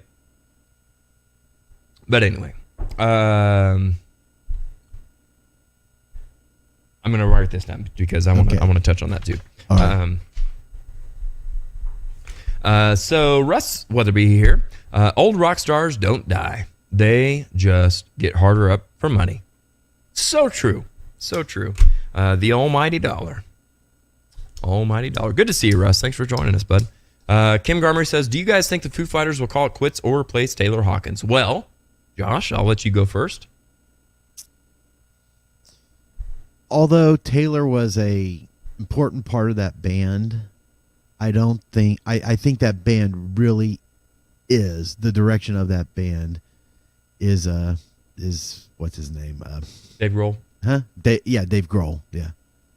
I think they can go on with. I think the audience would accept a new drummer. I think the audience would accept a new drummer. Yep. I think so. I have, since Taylor's passing, especially watched a lot of interviews and stuff like that with Dave, with Taylor and together, separate, etc. And one of the interviews that Dave Grohl had talked about was, in the beginning, it was very much, this is a Dave Grohl project. Yeah. He's hired on, if you will, Taylor and the rest of the band members and stuff from the Foo Fighters. And even because the question was asked about the songwriting process, you know, how does that work? Do you come in? And he's like, I wrote it. Yeah. And then I was like, here's how you play this, and here's how you play this, and here's how you play that. And then he's like, now that we've been doing this for 10, 15, 20 years, I'm letting go of some of that. I'm realizing the fun of being a Foo Fighter is letting go and being a Foo Fighter, not being the Foo Fighter. Right. So that makes me think the opposite. You know, that he didn't want any other drummer behind him. He may have been trepidatious about letting anybody else behind him at first, but over the years, like, he literally didn't want anybody else behind him. I've said it before and I'll say it again. I think you're right. The audience would accept anybody and just be happy that they're not missing out on the Foo Fighters, because that's where I'm at right now. I missed out on it. I thought we had another 20 years of Foo Fighters that I could have caught. Right. That's up in the air now. I will say that I think there is only one person that could pull it off, like, in the coolest way, in the best fashion ever. Who you think? I think that's got to be. God, I just forgot her name. What's her name? Nadia? Natty? Something like that. Bushmill. Not to be confused with Bushmill. Yeah. Nandy. Yeah. Nandy Bushell, I think is her name. Something. I don't know. Nandy is her name. Like 10, 12-year-old girl from Australia, New Zealand, something. And has had this thing for the last year or two with Dave Grohl. And I think that would be the person. Now we're back in the Van Halen conversation. What about all of the, what about school? What about her being missing friends and stuff down in Australia to have to do this world tour? I mean, there's so many other things that go into it. And but you're also looking at YouTube videos as opposed to being a seasoned performer on stage. She's literally played with him on stage. A song or two. Yeah. She hasn't done a full. No, absolutely not. Absolutely she not. doesn't know, and she's not at that point. She's probably at least 5 or 6 years from that. Who knows? Maybe, you never know. Going back to the Van Halen thing, at the time in 2007, I thought the exact same thing of Wolfgang Van Halen. I was like, dude, there's no way. He is so in over his head. Right. He hung. And now he's soaring. I don't know. I think sometimes some people that are talented to the level of what Wolfgang is, of what Nandy is, given the opportunity, could soar. Oh, yeah. It could be totally overwhelming, and she could be like, no. Right. No. I'm not doing this. Also, there's the aspect of novelty of a Sure. novelty Sure. act. You know, she's more a curiosity. Not that she's not good or anything like that, Right. but it's gimmicky. Would be gimmicky to have her. Absolutely. Absolutely. But gimmicky in a positive way, though. Not like a cash grab, like, oh, cool. It's like, at least there's some background, and you know that there's been this fun, positive back and forth between her and Dave. Right. It's not like it was a one-off, like she was on Ellen, and, oh, I really want to meet Dave Grohl, and then they met, and now all of a sudden she's part of the band. That would be gimmicky and a cash grab, in my opinion. Right. This is like a continuation of a good thing. Who knows? Yeah. They're honestly, I say she's like the only. There's not. I would love to see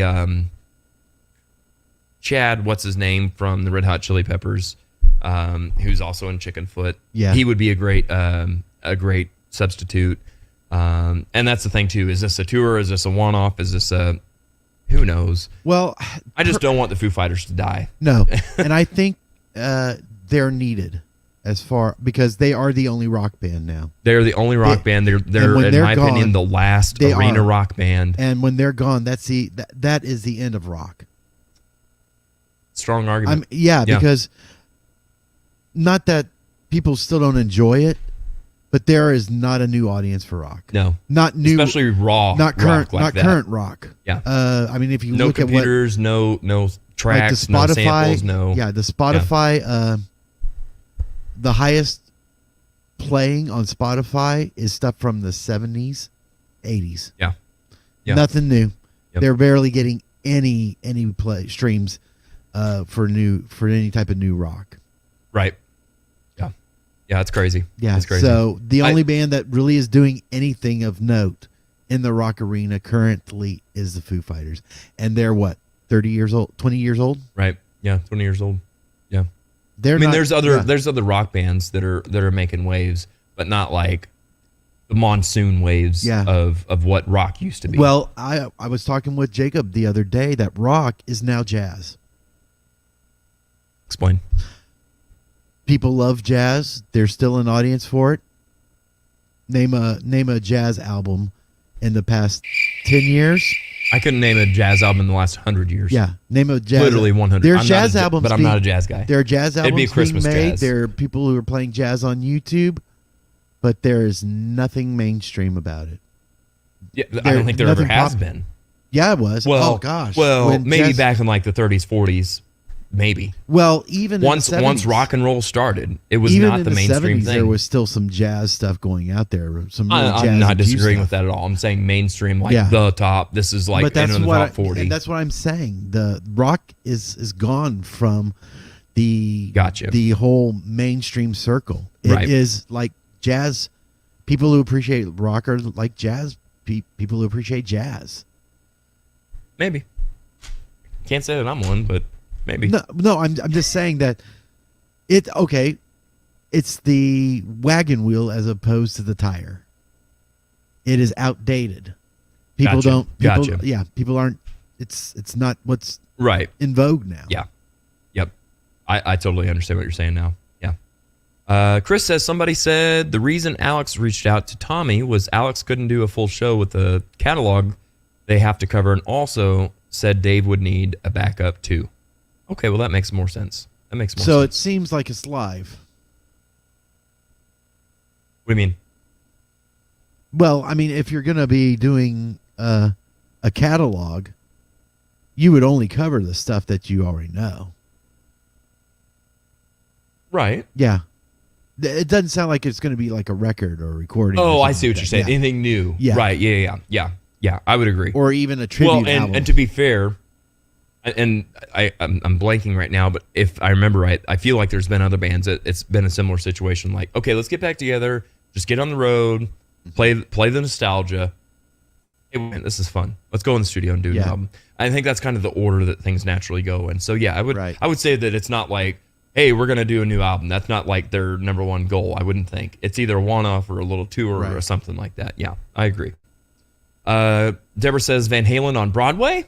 I don't know. Lisa, what do you think? Broad Halen. Van Broadway. Vanway. Vanway. That sounds like something, a pyramid scheme from the Vanway. 80s. Somebody just knocked on the door. That was me. Wait. Yeah. I said that was me. I didn't hear you.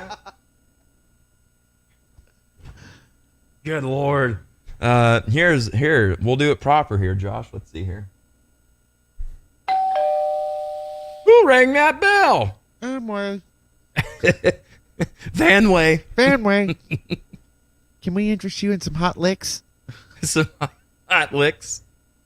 Oh, Lordy. I literally thought somebody was knocking at the door. I'm like, wait a minute, I'm coming.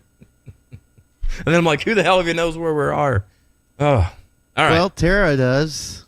Right, that's what I'm saying. Dan Like, it'd be a past guest. Maybe Brian was trying to get back on the show. Sorry, Brian. Hey, if you want to come by, we can interview you now. Right, Line's open. Sounds working. Jason says, and I saw Dave in 84, and he was absolutely incredible. Saw David in 84, and he was absolutely incredible. Well, I read it both times. There you go. Deborah says, I think the Foo will carry on. I really hope so. Yeah, I really me do. too. I think that Dave is one of those individuals that he's not ready to retire. Mm-mm. In my opinion, Dave is one of those people that he'll keel over on stage. Like, he's not gonna. He's just gonna go until he can't go. Yeah. Yeah.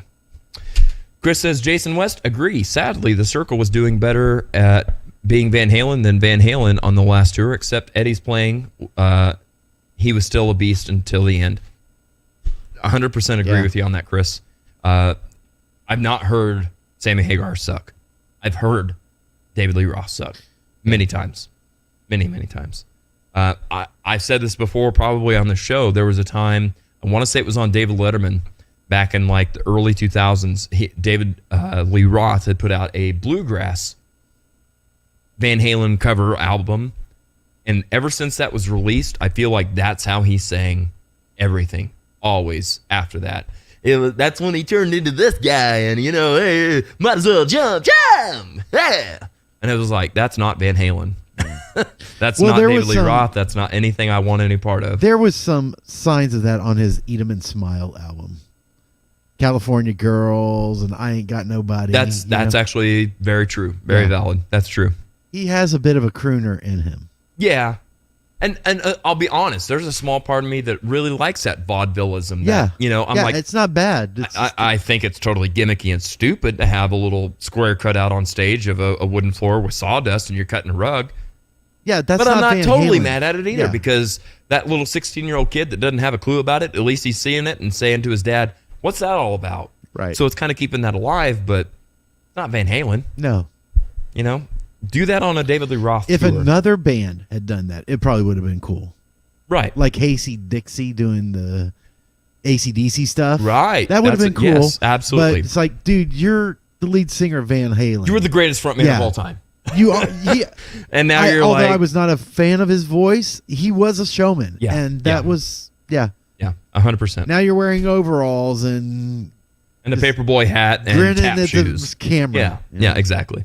Christy Pressler says, after reading Dave's book about how he dealt with Cobain's death, took him a couple of years to get into music again. If they continue, it'll be quite a long time. Super valid point. That's that's legit. Deborah says, the little girl Nandy. Yeah, I think that would be a good fit as well. Julia says, Taylor Hawkins entering the Foo Fighters was the beginning of the Dave Grohl really turning into a team. I think the bigger obstacle will be the loss of his best friend, and if Dave can bounce back like he did when he lost Kurt. Yeah. Very solid points, guys. Christy says, Nandy, she is definitely on her way of being such a musical legend. I hope so. Nandy is currently 12 and she lives in the UK. Gotcha. I knew she had an accent. I just didn't know from where. Deborah says, Wolfie is very talented. I think he's awesome. I do too. I totally sold him short in 2007 when he was on the Van Halen tour. I'm like, oh, this is gimmick. This is like, here, we'll just get my nephew. Well, nepotism. Right. Yeah. And that, see, to me, that really hurt because I was a huge Michael Anthony fan. Oh, I am. Like, big time. He was, in my opinion, the secret sauce. He was. I mean, it's like, what are you going to do for background vocals now? Right. Yeah. I mean, you think of those. Because Eddie is not a great singer. The Van Halen background vocals, man, that's as distinct as the guitar playing. I mean, it may not be the thing that people immediately think of, but you because know it's not something they there. immediately associate. They just hear it and they're like, "Yep, that's Van Yep. Halen." You When they think- don't hear it, it's like, When you think beautiful girls, you have to have Michael Anthony there. It doesn't sound like well, the not song. everybody when they think beautiful girls, do they think Michael Anthony? The But song. I get The song. The song. Oh, okay. Yeah. Yeah, no, you're right. You're right. Christy says, honestly, with Dave's hearing loss and how he mentioned having vocal issues, I would kind of like to see Dave back on drums and maybe have a new lead singer. Dave's voice is iconic, though. Yeah. I don't know. So many options, so many things that could happen. I'm going to be supportive of any of it, you know? It's the least we can do. Kim says, it's a little ironic that Dave was a drummer that lost his lead singer, and now he's a lead singer that lost his drummer. Yeah, that's never really stopped and thought about it that way, Kim, but that's very true. That's definitely ironic. Hopefully, never mind.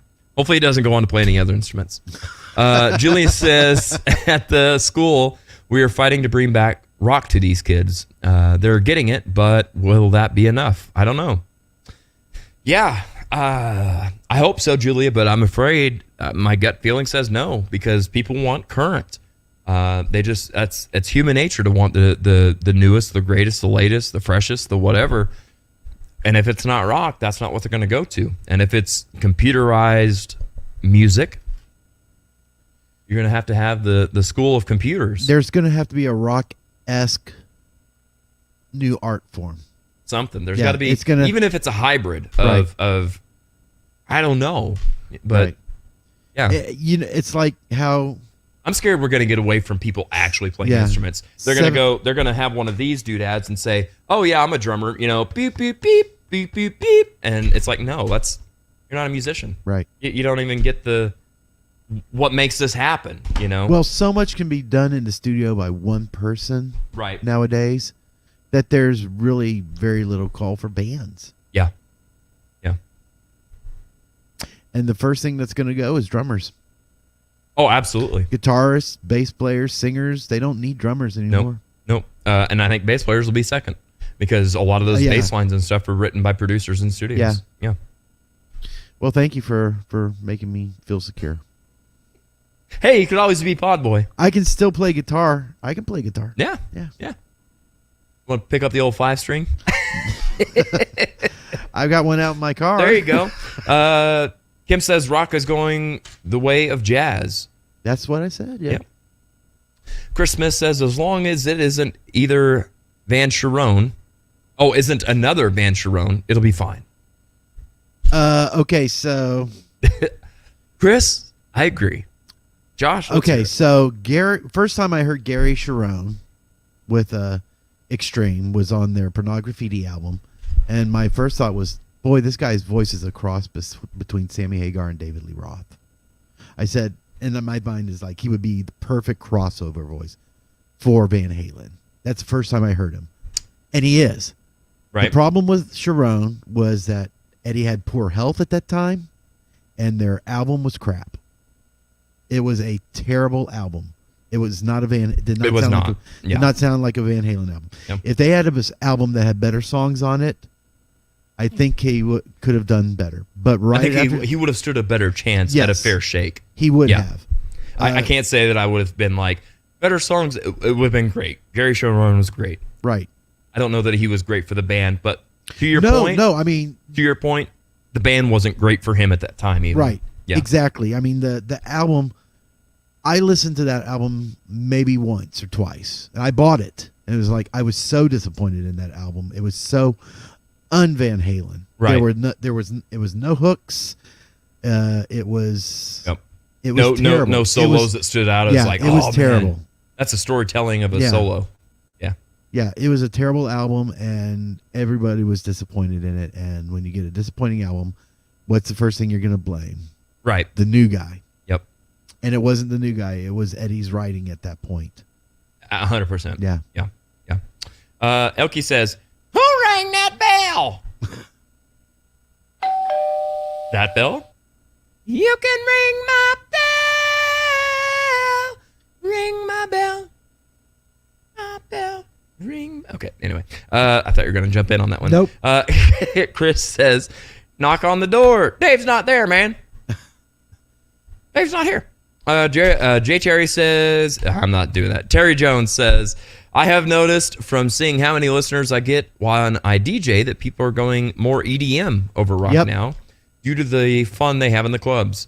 I had a discussion over that with another DJ, with a few other DJs. Yeah, I think definitely electronic music is the go-to. Right. And I do think that you're right, Terry. There is correlation to what's being heard in the clubs. You know, you think about in the 80s, it's not like they were dancing to Billie Eilish or Missy Elliott or XYZ, whatever, you know, XYZ. It was Van Halen. It was, you know, all that, what we know as 80s glam rock and stuff was what was playing at the clubs. And now that that's not there, that's not what the kids relate to. No. So that's not what they want to hear more of. Yeah, and the kids are more about going to clubs and, for want of a they better want to term, twerk and grind. hooking up. Yeah. And when I was growing up, those power ballads, you know, those things meant something to you when you were slow dancing with that girl. Yep. You know, there was that connection. There was that the message in the song. Yeah, absolutely. Yeah, and when was the last time you heard a love song? I mean, an actual love song.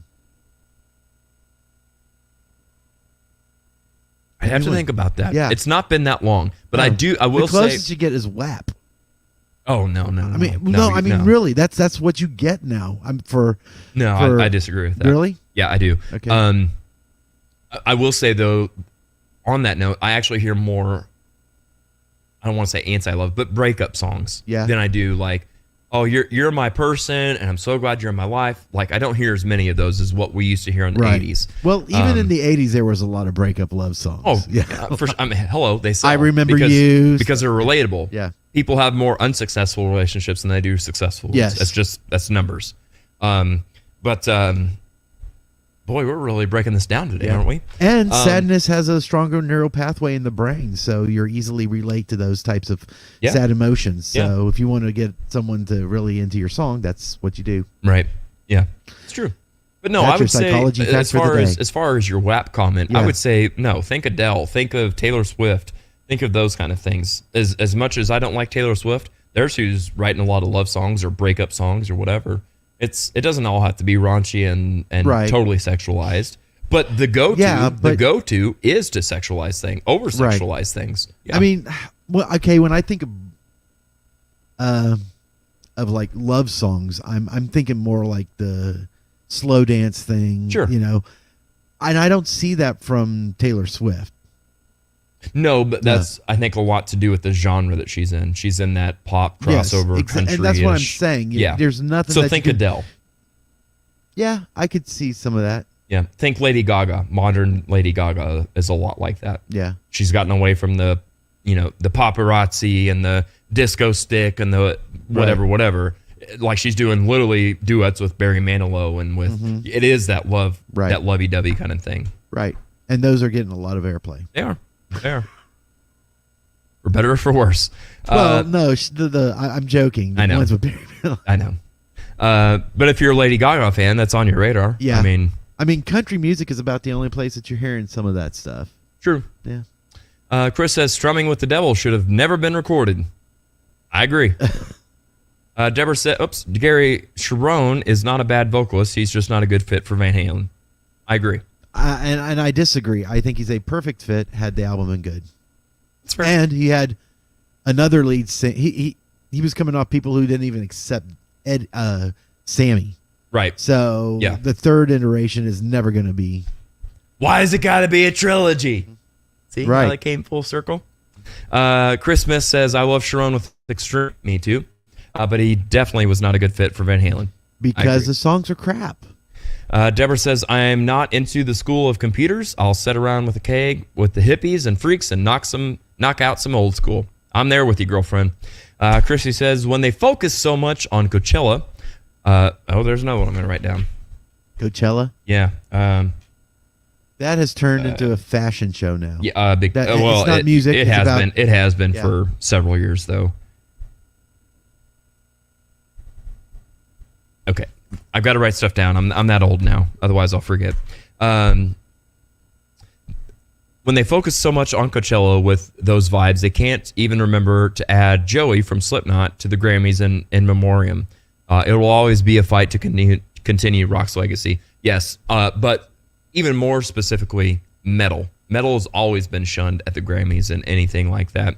It's like, oh, they're, non-musicians. No, they're honestly probably can work circles around most of the people sitting in the audience. It's just not what's mainstream, so they get poo-pooed on. Because why?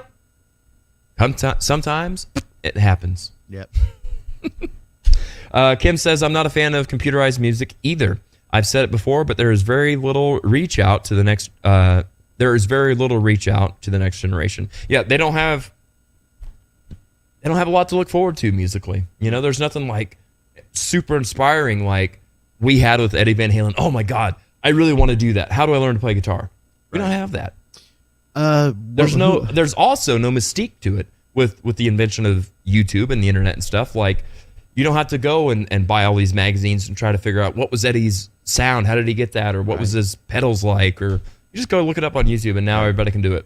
Well, was it Jeff Beato, I think, was talking about the death of the guitar solo, and he said, like, it's been probably at least a good 15 years that since there's been a guitar solo, even in mainstream rock. Absolutely. Yeah. There is, I mean... And now, I'll be the first to say, I've always thought, why does this have to be in the formula?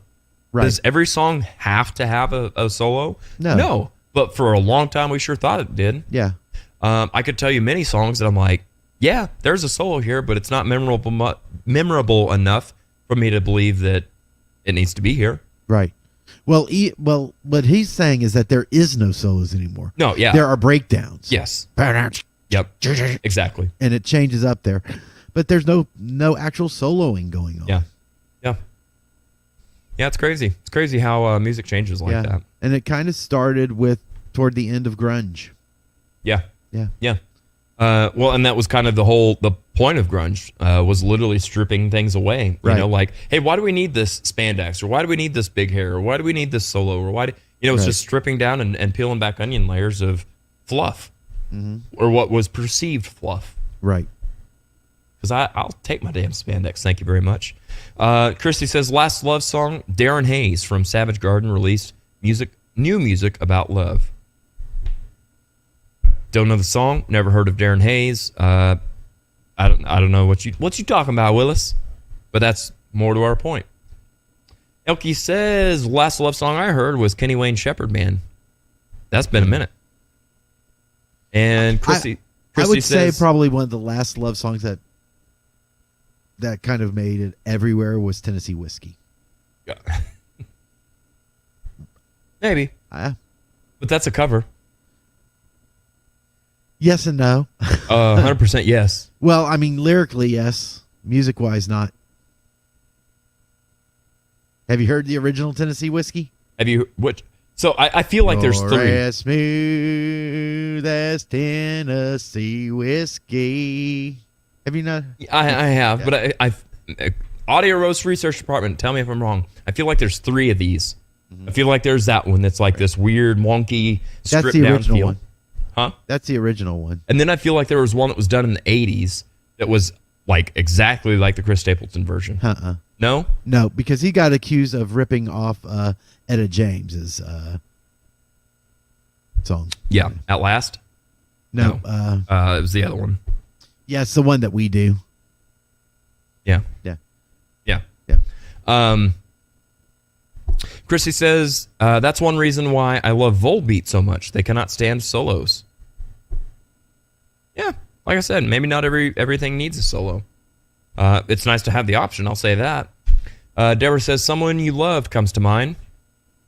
Who I don't know who that is or what that is.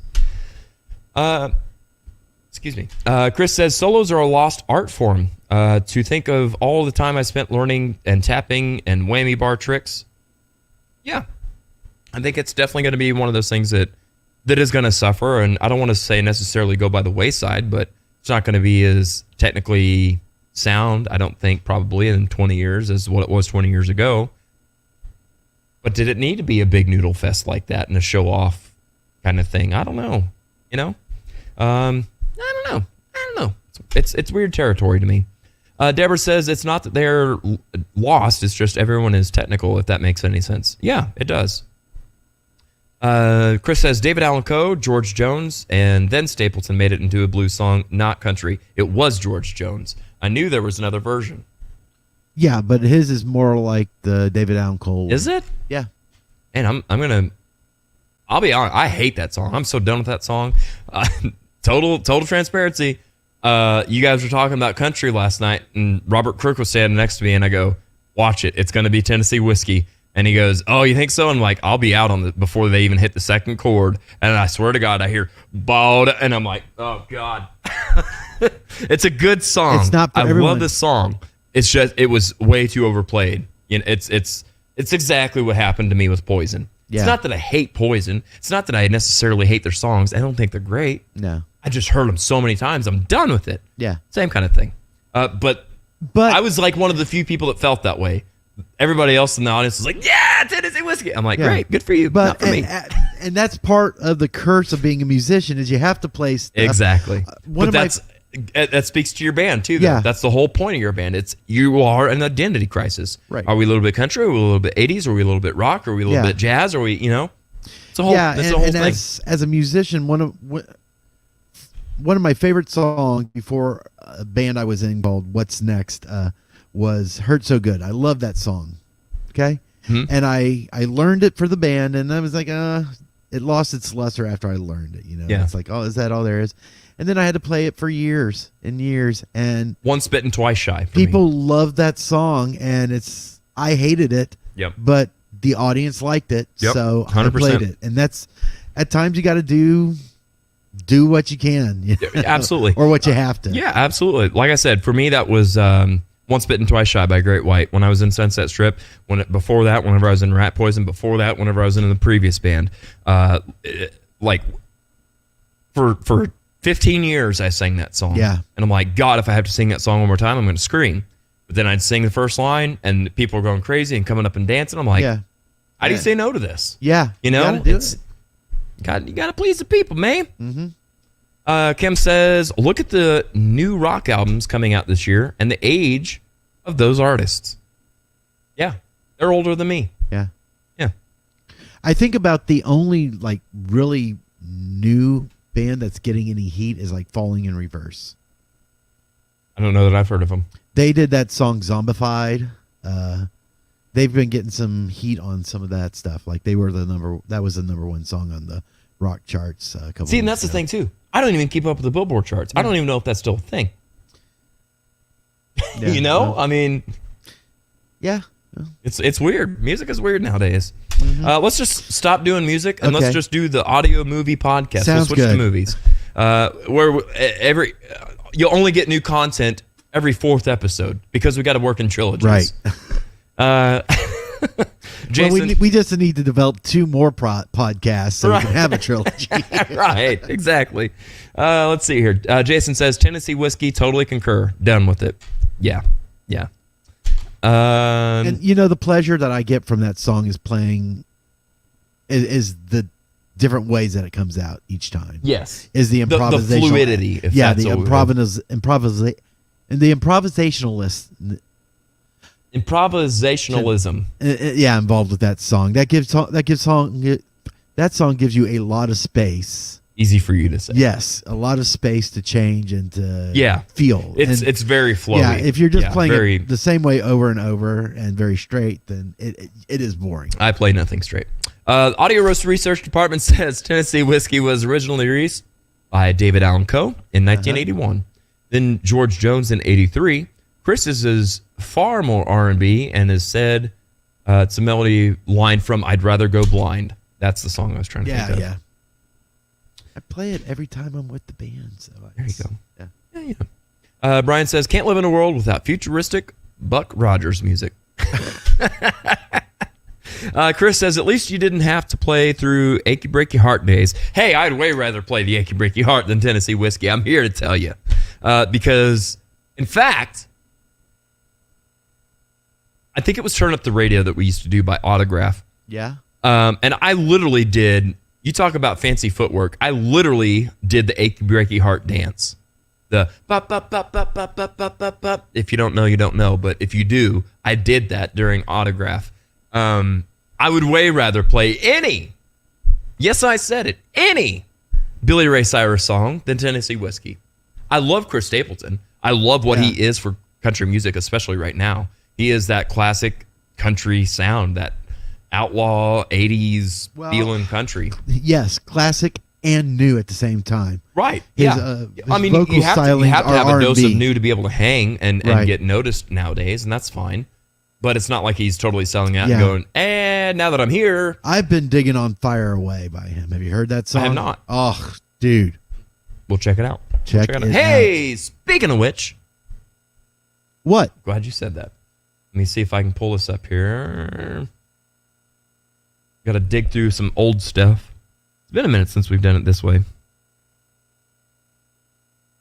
There we go. Go ahead and use the hashtag 7 to submit a song for the 7 songs in 7 days, because I think we've only got like 4 or 5. Yeah. So go ahead and add a bunch. Well, here's how we're going to do this. We're going to add a bunch, and I'm going to literally put them in a bucket. Baby in a pail. 7 songs in a bucket. And we'll do it that way. So It could be our bucket list. Hey! Oh, I We're gonna have to figure something else out for the bucket list. We'll go that route. Oh, here, we'll do this for a bucket list. Let's see here. Well, I can't do that one because we use that one. We'll find something. There you go. Good enough. So submit some hashtag 7s for 7 songs in 7 days. It could be any song, any genre, any style, or any decade. Just make it a song. That way we can take some time and listen to it and rank it and stuff because it's fun. If it's new music, great. If it's not new music, that's fine too. The fun part is seeing how good music stacks against other good music and how from week to week it could vary. Based on my opinion. It's just something fun. No big deal. Not a competition, not anything crazy. His opinion also is he doesn't care for King's X, so factor that into your Nope. Not a fan, guys. Nope, not a fan. So Can send you me really trust anything his other than opinion? King's X. Now it'll be nothing but King's X. Everybody, 7 Stop songs. it, Chris Hankins. I know you're going to 7 start that songs too. of King's X. I guarantee you I know what number it'll be on. Number 7.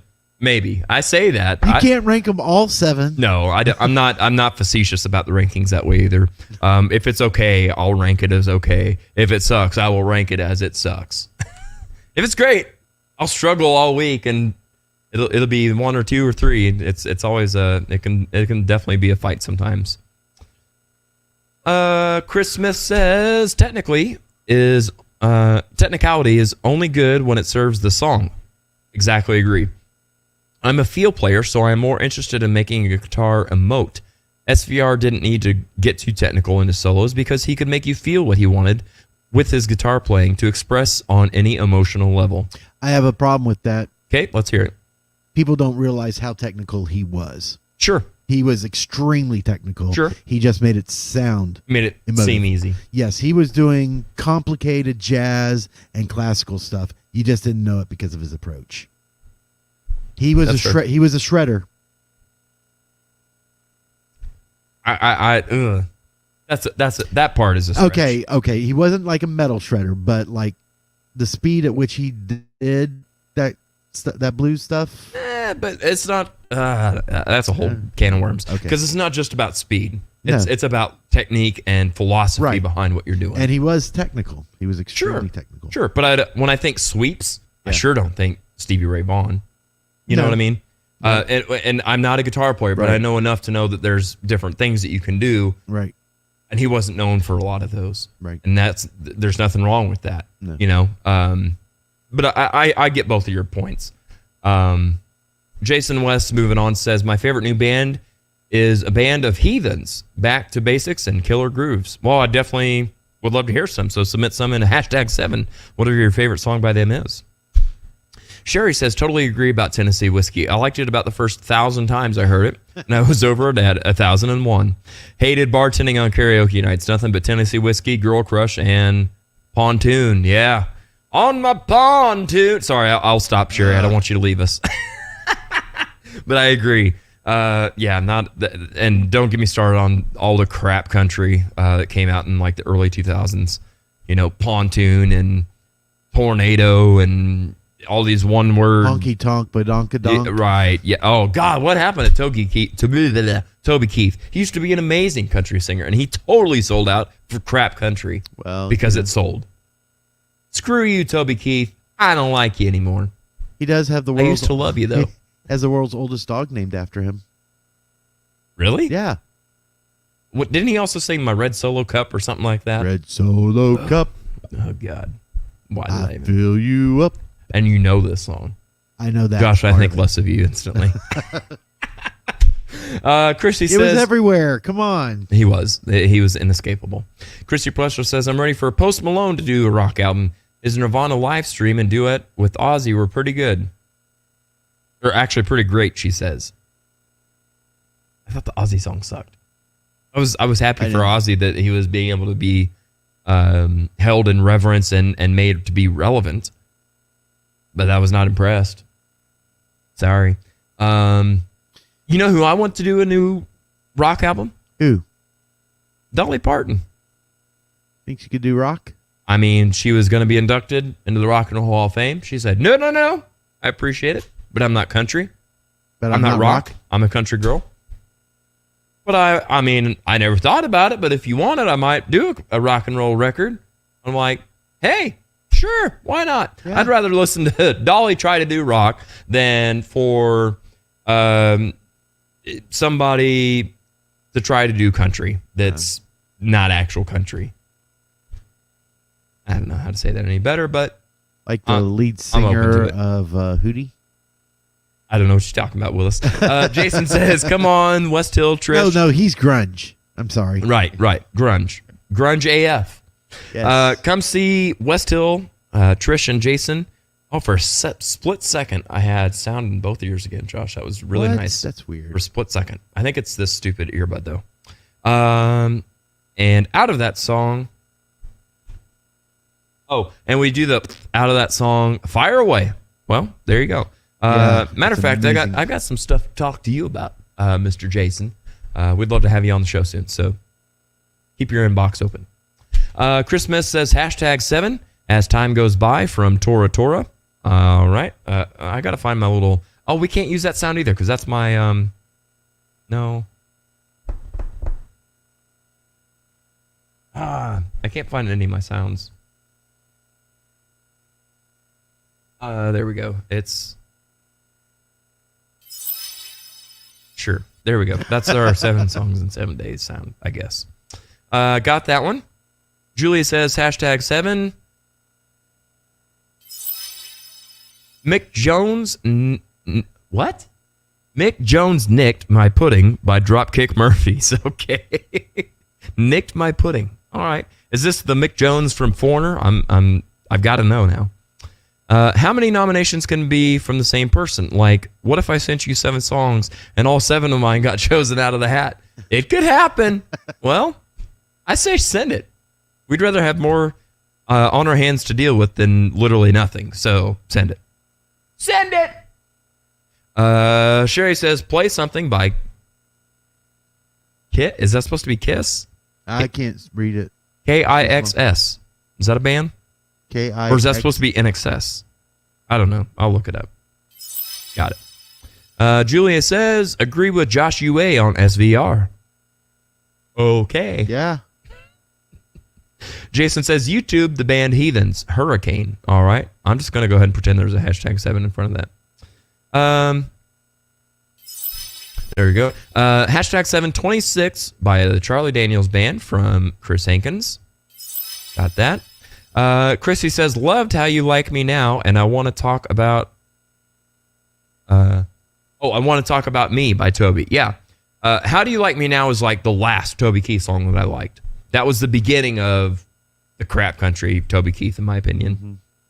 Just saying. Go 80s. Listen to 80s. Should have been a cowboy. Thank you. That's the good. Yep. Sherry says Jamie Johnson wrote Honky Tonk Badonkadonk. I forgive him and still love him. Yeah, I reckon.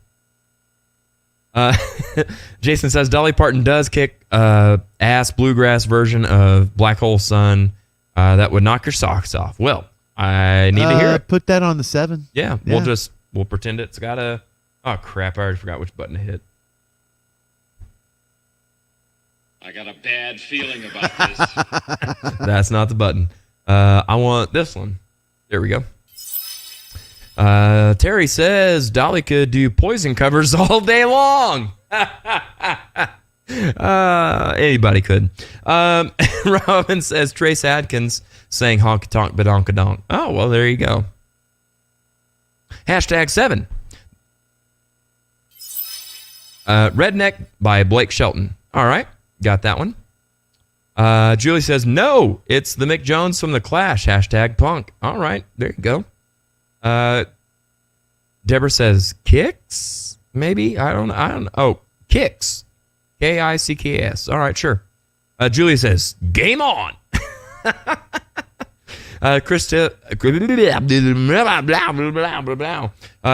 says, Dropkick Murphys, the Spicy McHaggis Jig. Sure. Julie says, #7 Come Together by Gary Clark Jr. Oh, no Aerosmith, eh? Or Beatles. Right. Yeah, right. Yeah, how dare I? No Beatles? Julie says, #7 The One by the Foo Fighters. You trying to kill me, girl? #7 That You Can Dance to by Sparks. Hey, more Sparks. Jason West says, I'd love to come back on the show. Had so much fun the last time. Same, man. Same. You were a great guest. We really enjoyed having you. Mustache by the Sparks. Got it. And Robin says, #7 Signs from the Black Crowes. All right. And just like that, we are closing out the nominations. Well, if I could find the banner. Oh, we got more comments. Let's see here. Okay, a couple more. Deborah says, and #7 Invisible by Shadow Academy. Julia says, okay, I'll stop now, but I really could keep going.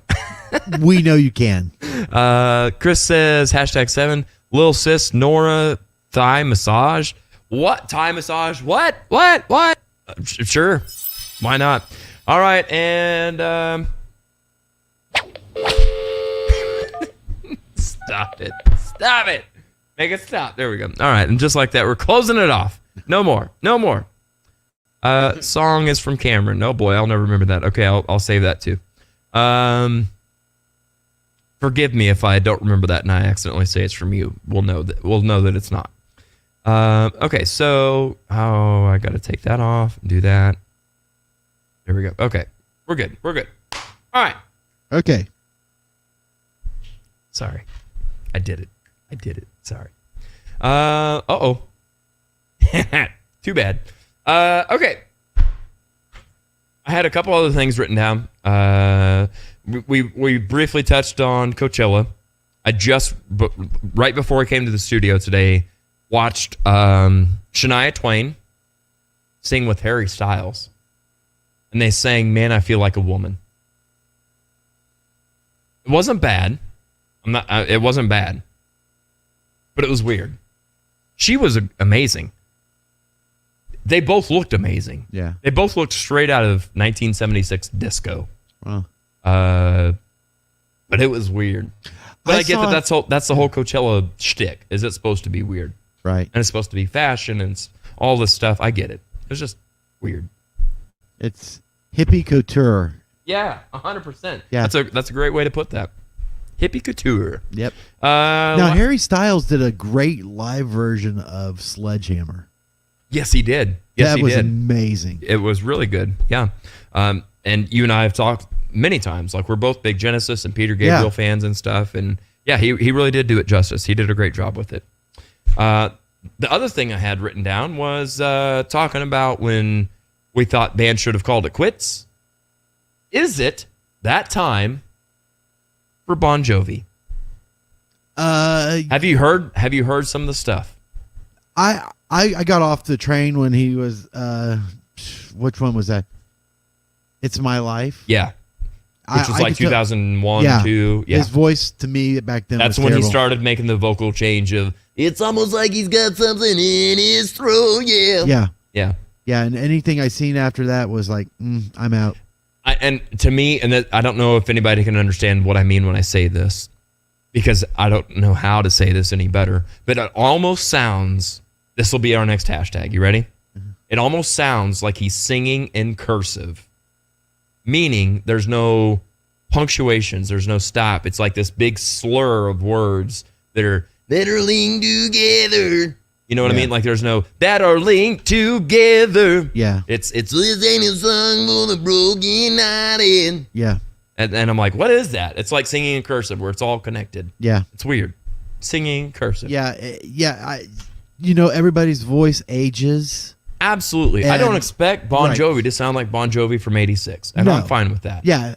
At that point, you need to drop. But you need to sound like Bon Jovi at some point. You need to sing in your range. Yeah. And he's not. He's stressing his voice. Well, so I don't know if you've seen any of the new video floating around or not, Josh, but it's almost like he's not hearing things, whether it was one, I don't know. I've seen some video from him in Raleigh, North Carolina, I think it was. And I don't know if this was just one show, if this has been different shows in different locations or what, but that's just one of the ones that I remembered seeing that had the location in the title. But it's almost like he's like a full beat behind every time, to the point where even on the big jumbo screen, where they show the lead singer and then they'll show the guitar player and the background singer. They were doing, I don't know, a song, and Bon Jovi kept carrying on the notes so long that even on the jumbo screen, you see the backup singer singing and go, like, just stop singing and just backed up like, what is this? Right. And it was an absolute train wreck. Yeah. See, I've seen videos recently posted for Bon Jovi, but I don't care enough to even look on him because I've hated his voice since that time. I don't disagree. I won't say that I hated the song "It's My Life," right, or even the way he did his vocal then. But at that point, I thought it was that way for that song, not as a transition into this is the new version of Bon Jovi. No different from Elton John, another person that you and I have in common that we love a lot, who did have to make a conscious decision to go, okay, I can't do Rocket Man. It's now going to be Rocket Man. Yeah. I'm good with that. Yeah, absolutely. That was one of those that was like, okay, that's for the better. This one, I don't think so. Right. Yeah. It's and now the version that he picked to go with for this is the new Bon Jovi sound is failing him. Yeah. It's so I don't know if it's time to retire or try to find a different voicing or a different register or what, but it was not good. And it's sad. He's made some missteps vocally in that regard. Right. He definitely needs to rethink what he's doing. Yeah, absolutely so. Absolutely. So yeah, if you want to watch your own little covering covers, let me know what you think next week whenever we do our extra shot, which is our after show for the regular show. Because you can never get enough audio roast in your life. But yes, listen to Bon Jovi's, I want to say it was Living on a Prayer, but it may not have been. Doesn't matter. It wasn't great. I'll have to check that out. Yeah. Oh, I'll make you listen to it before you leave today. Okay. Christy Pressler says Shania seemed like she wanted to kiss Harry to death. LOL. He also sang "I Will Survive" with Lizzo. We'll have to check that out. Shania seemed like she wanted to kiss Harry to death. Well, I don't blame her. There, I said it. Terry says, "I got a jet, so y'all have a great evening. Again, it was great seeing you both last night. I hope to see you both again soon." Same, Terry. Same here, bud. Thanks for joining us and stopping in, bud. Good to see you. We are going to be wrapping it up here pretty quick. Jason says Bon Jovi is done. Yeah, I think it's about that time. Chris says it was that time for Bon Jovi 15 plus years ago. Yeah. Yeah. I agree. Yep. Bon Jovi is also 60 years old. Yeah. And here's the thing, man. If John Bon Jovi wanted to sing, this is the time to do that corny David Lee Roth thing. Right. Not in the middle where you still had another 20 years to go that you could have done good. This is the time to go, okay, I'm going to turn into the crooner version of Bon Jovi. Do it. Right. Now's the time. Otherwise, yes, you're dead. Or alive. Right. Or write music that fits your voice. Exactly. Exactly. But is anybody going to accept new music from Bon Jovi? Probably not, because they'd rather hear him croak out Wanted Dead or Alive, or, Halfway There, or, just all the hits. Using your example of Elton John, I mean, after his voice changed, you could tell a difference, but he still had, that's why they call him the blues, that Lion King soundtrack. Right. Things in his different vocal style that went on great because went their hand to longevity. He sounded enough like his old voice. Exactly. But he had a new direction. Yep. Yep. And to tell you the truth, when I saw him back in early 2000s, he did all the same stuff, and I believe they were reasonably in the same key. Yeah. Yeah. And it was amazing. Yep. He could still hit the notes, just didn't have the nice thin tenor that he used to have. And there's times where he will, I'm not saying he goes to the high points of what he did in the 70s and early 80s and stuff, but there's times where he can still go whoop and come back down, and that's cool too. Yeah. But he's not trying to stay on, the beginning career of Elton John. Bon Jovi, I feel like, is still trying to hang on to that and change just enough that he can hang. But he can't hang no more. No. Yeah. Okay, I think we've devoted enough time to Bon. Yeah. On that note, Deborah says, I love Bon Jovi, but he has been touring for 40 years, and I can see his voice giving out. It happens. Absolutely. It does. And I'm not mad at him for his voice. No. I would be mad at him for going on for another 20 years at this point, though. Okay, you had your run. It was great. We loved you, missed you, appreciate you. Next. Sorry. Sherry says, my first concert was Bon Jovi opening for Rat in 1986 at Mud Island in Memphis. It's okay to say goodbye to John. Yeah, I agree. Go out while your legacy is still good, while you're not dragging your name through the Joe Dirt. That kind of thing. Christy says they just posted his St. Louis show this week as well.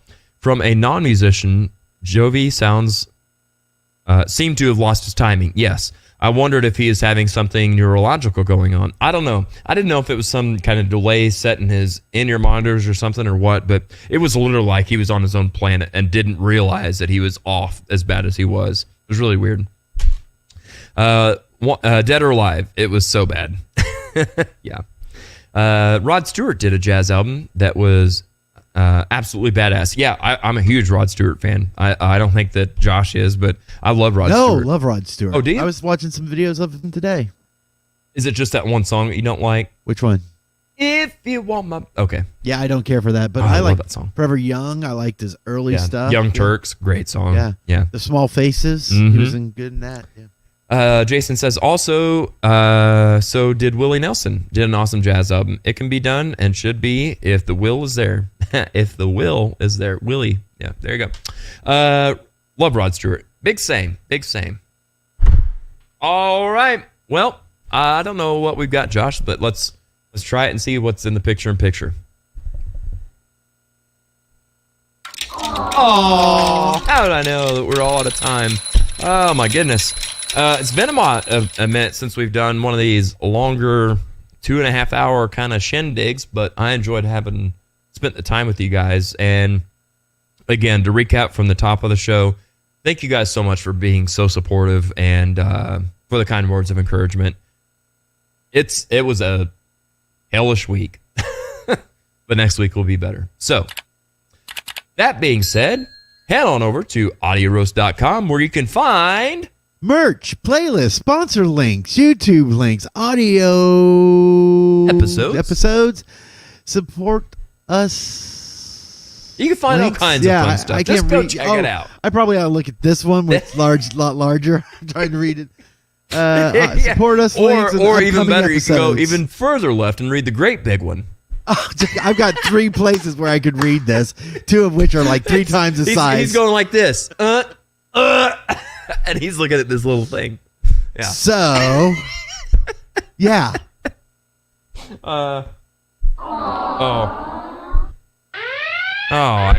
I've got to fix this. I've got to have alert, labels. Captain. Red alert. Red alert. Somewhere. There's the one I was looking for. Anyway, yes. Check it out. Okay, just want to make sure we're all caught up. Final thoughts. Yeah, I've got some. Guys, it is okay to fail. Because when you fail, it's probably not even that big of a failure. It's just a misstep. And that is literally the ups and downs that make life life. So, as much as you want to enjoy the high times, acknowledge the low times too, because they're important and they help you grow. How about that? And that's what we continue to do and try to do. So, don't forget that times are hard for everybody right now. May your cup of coffee and your love of music be strong. But by golly, may your sense of humor be even stronger. Love you guys, and we'll see you next week on the show.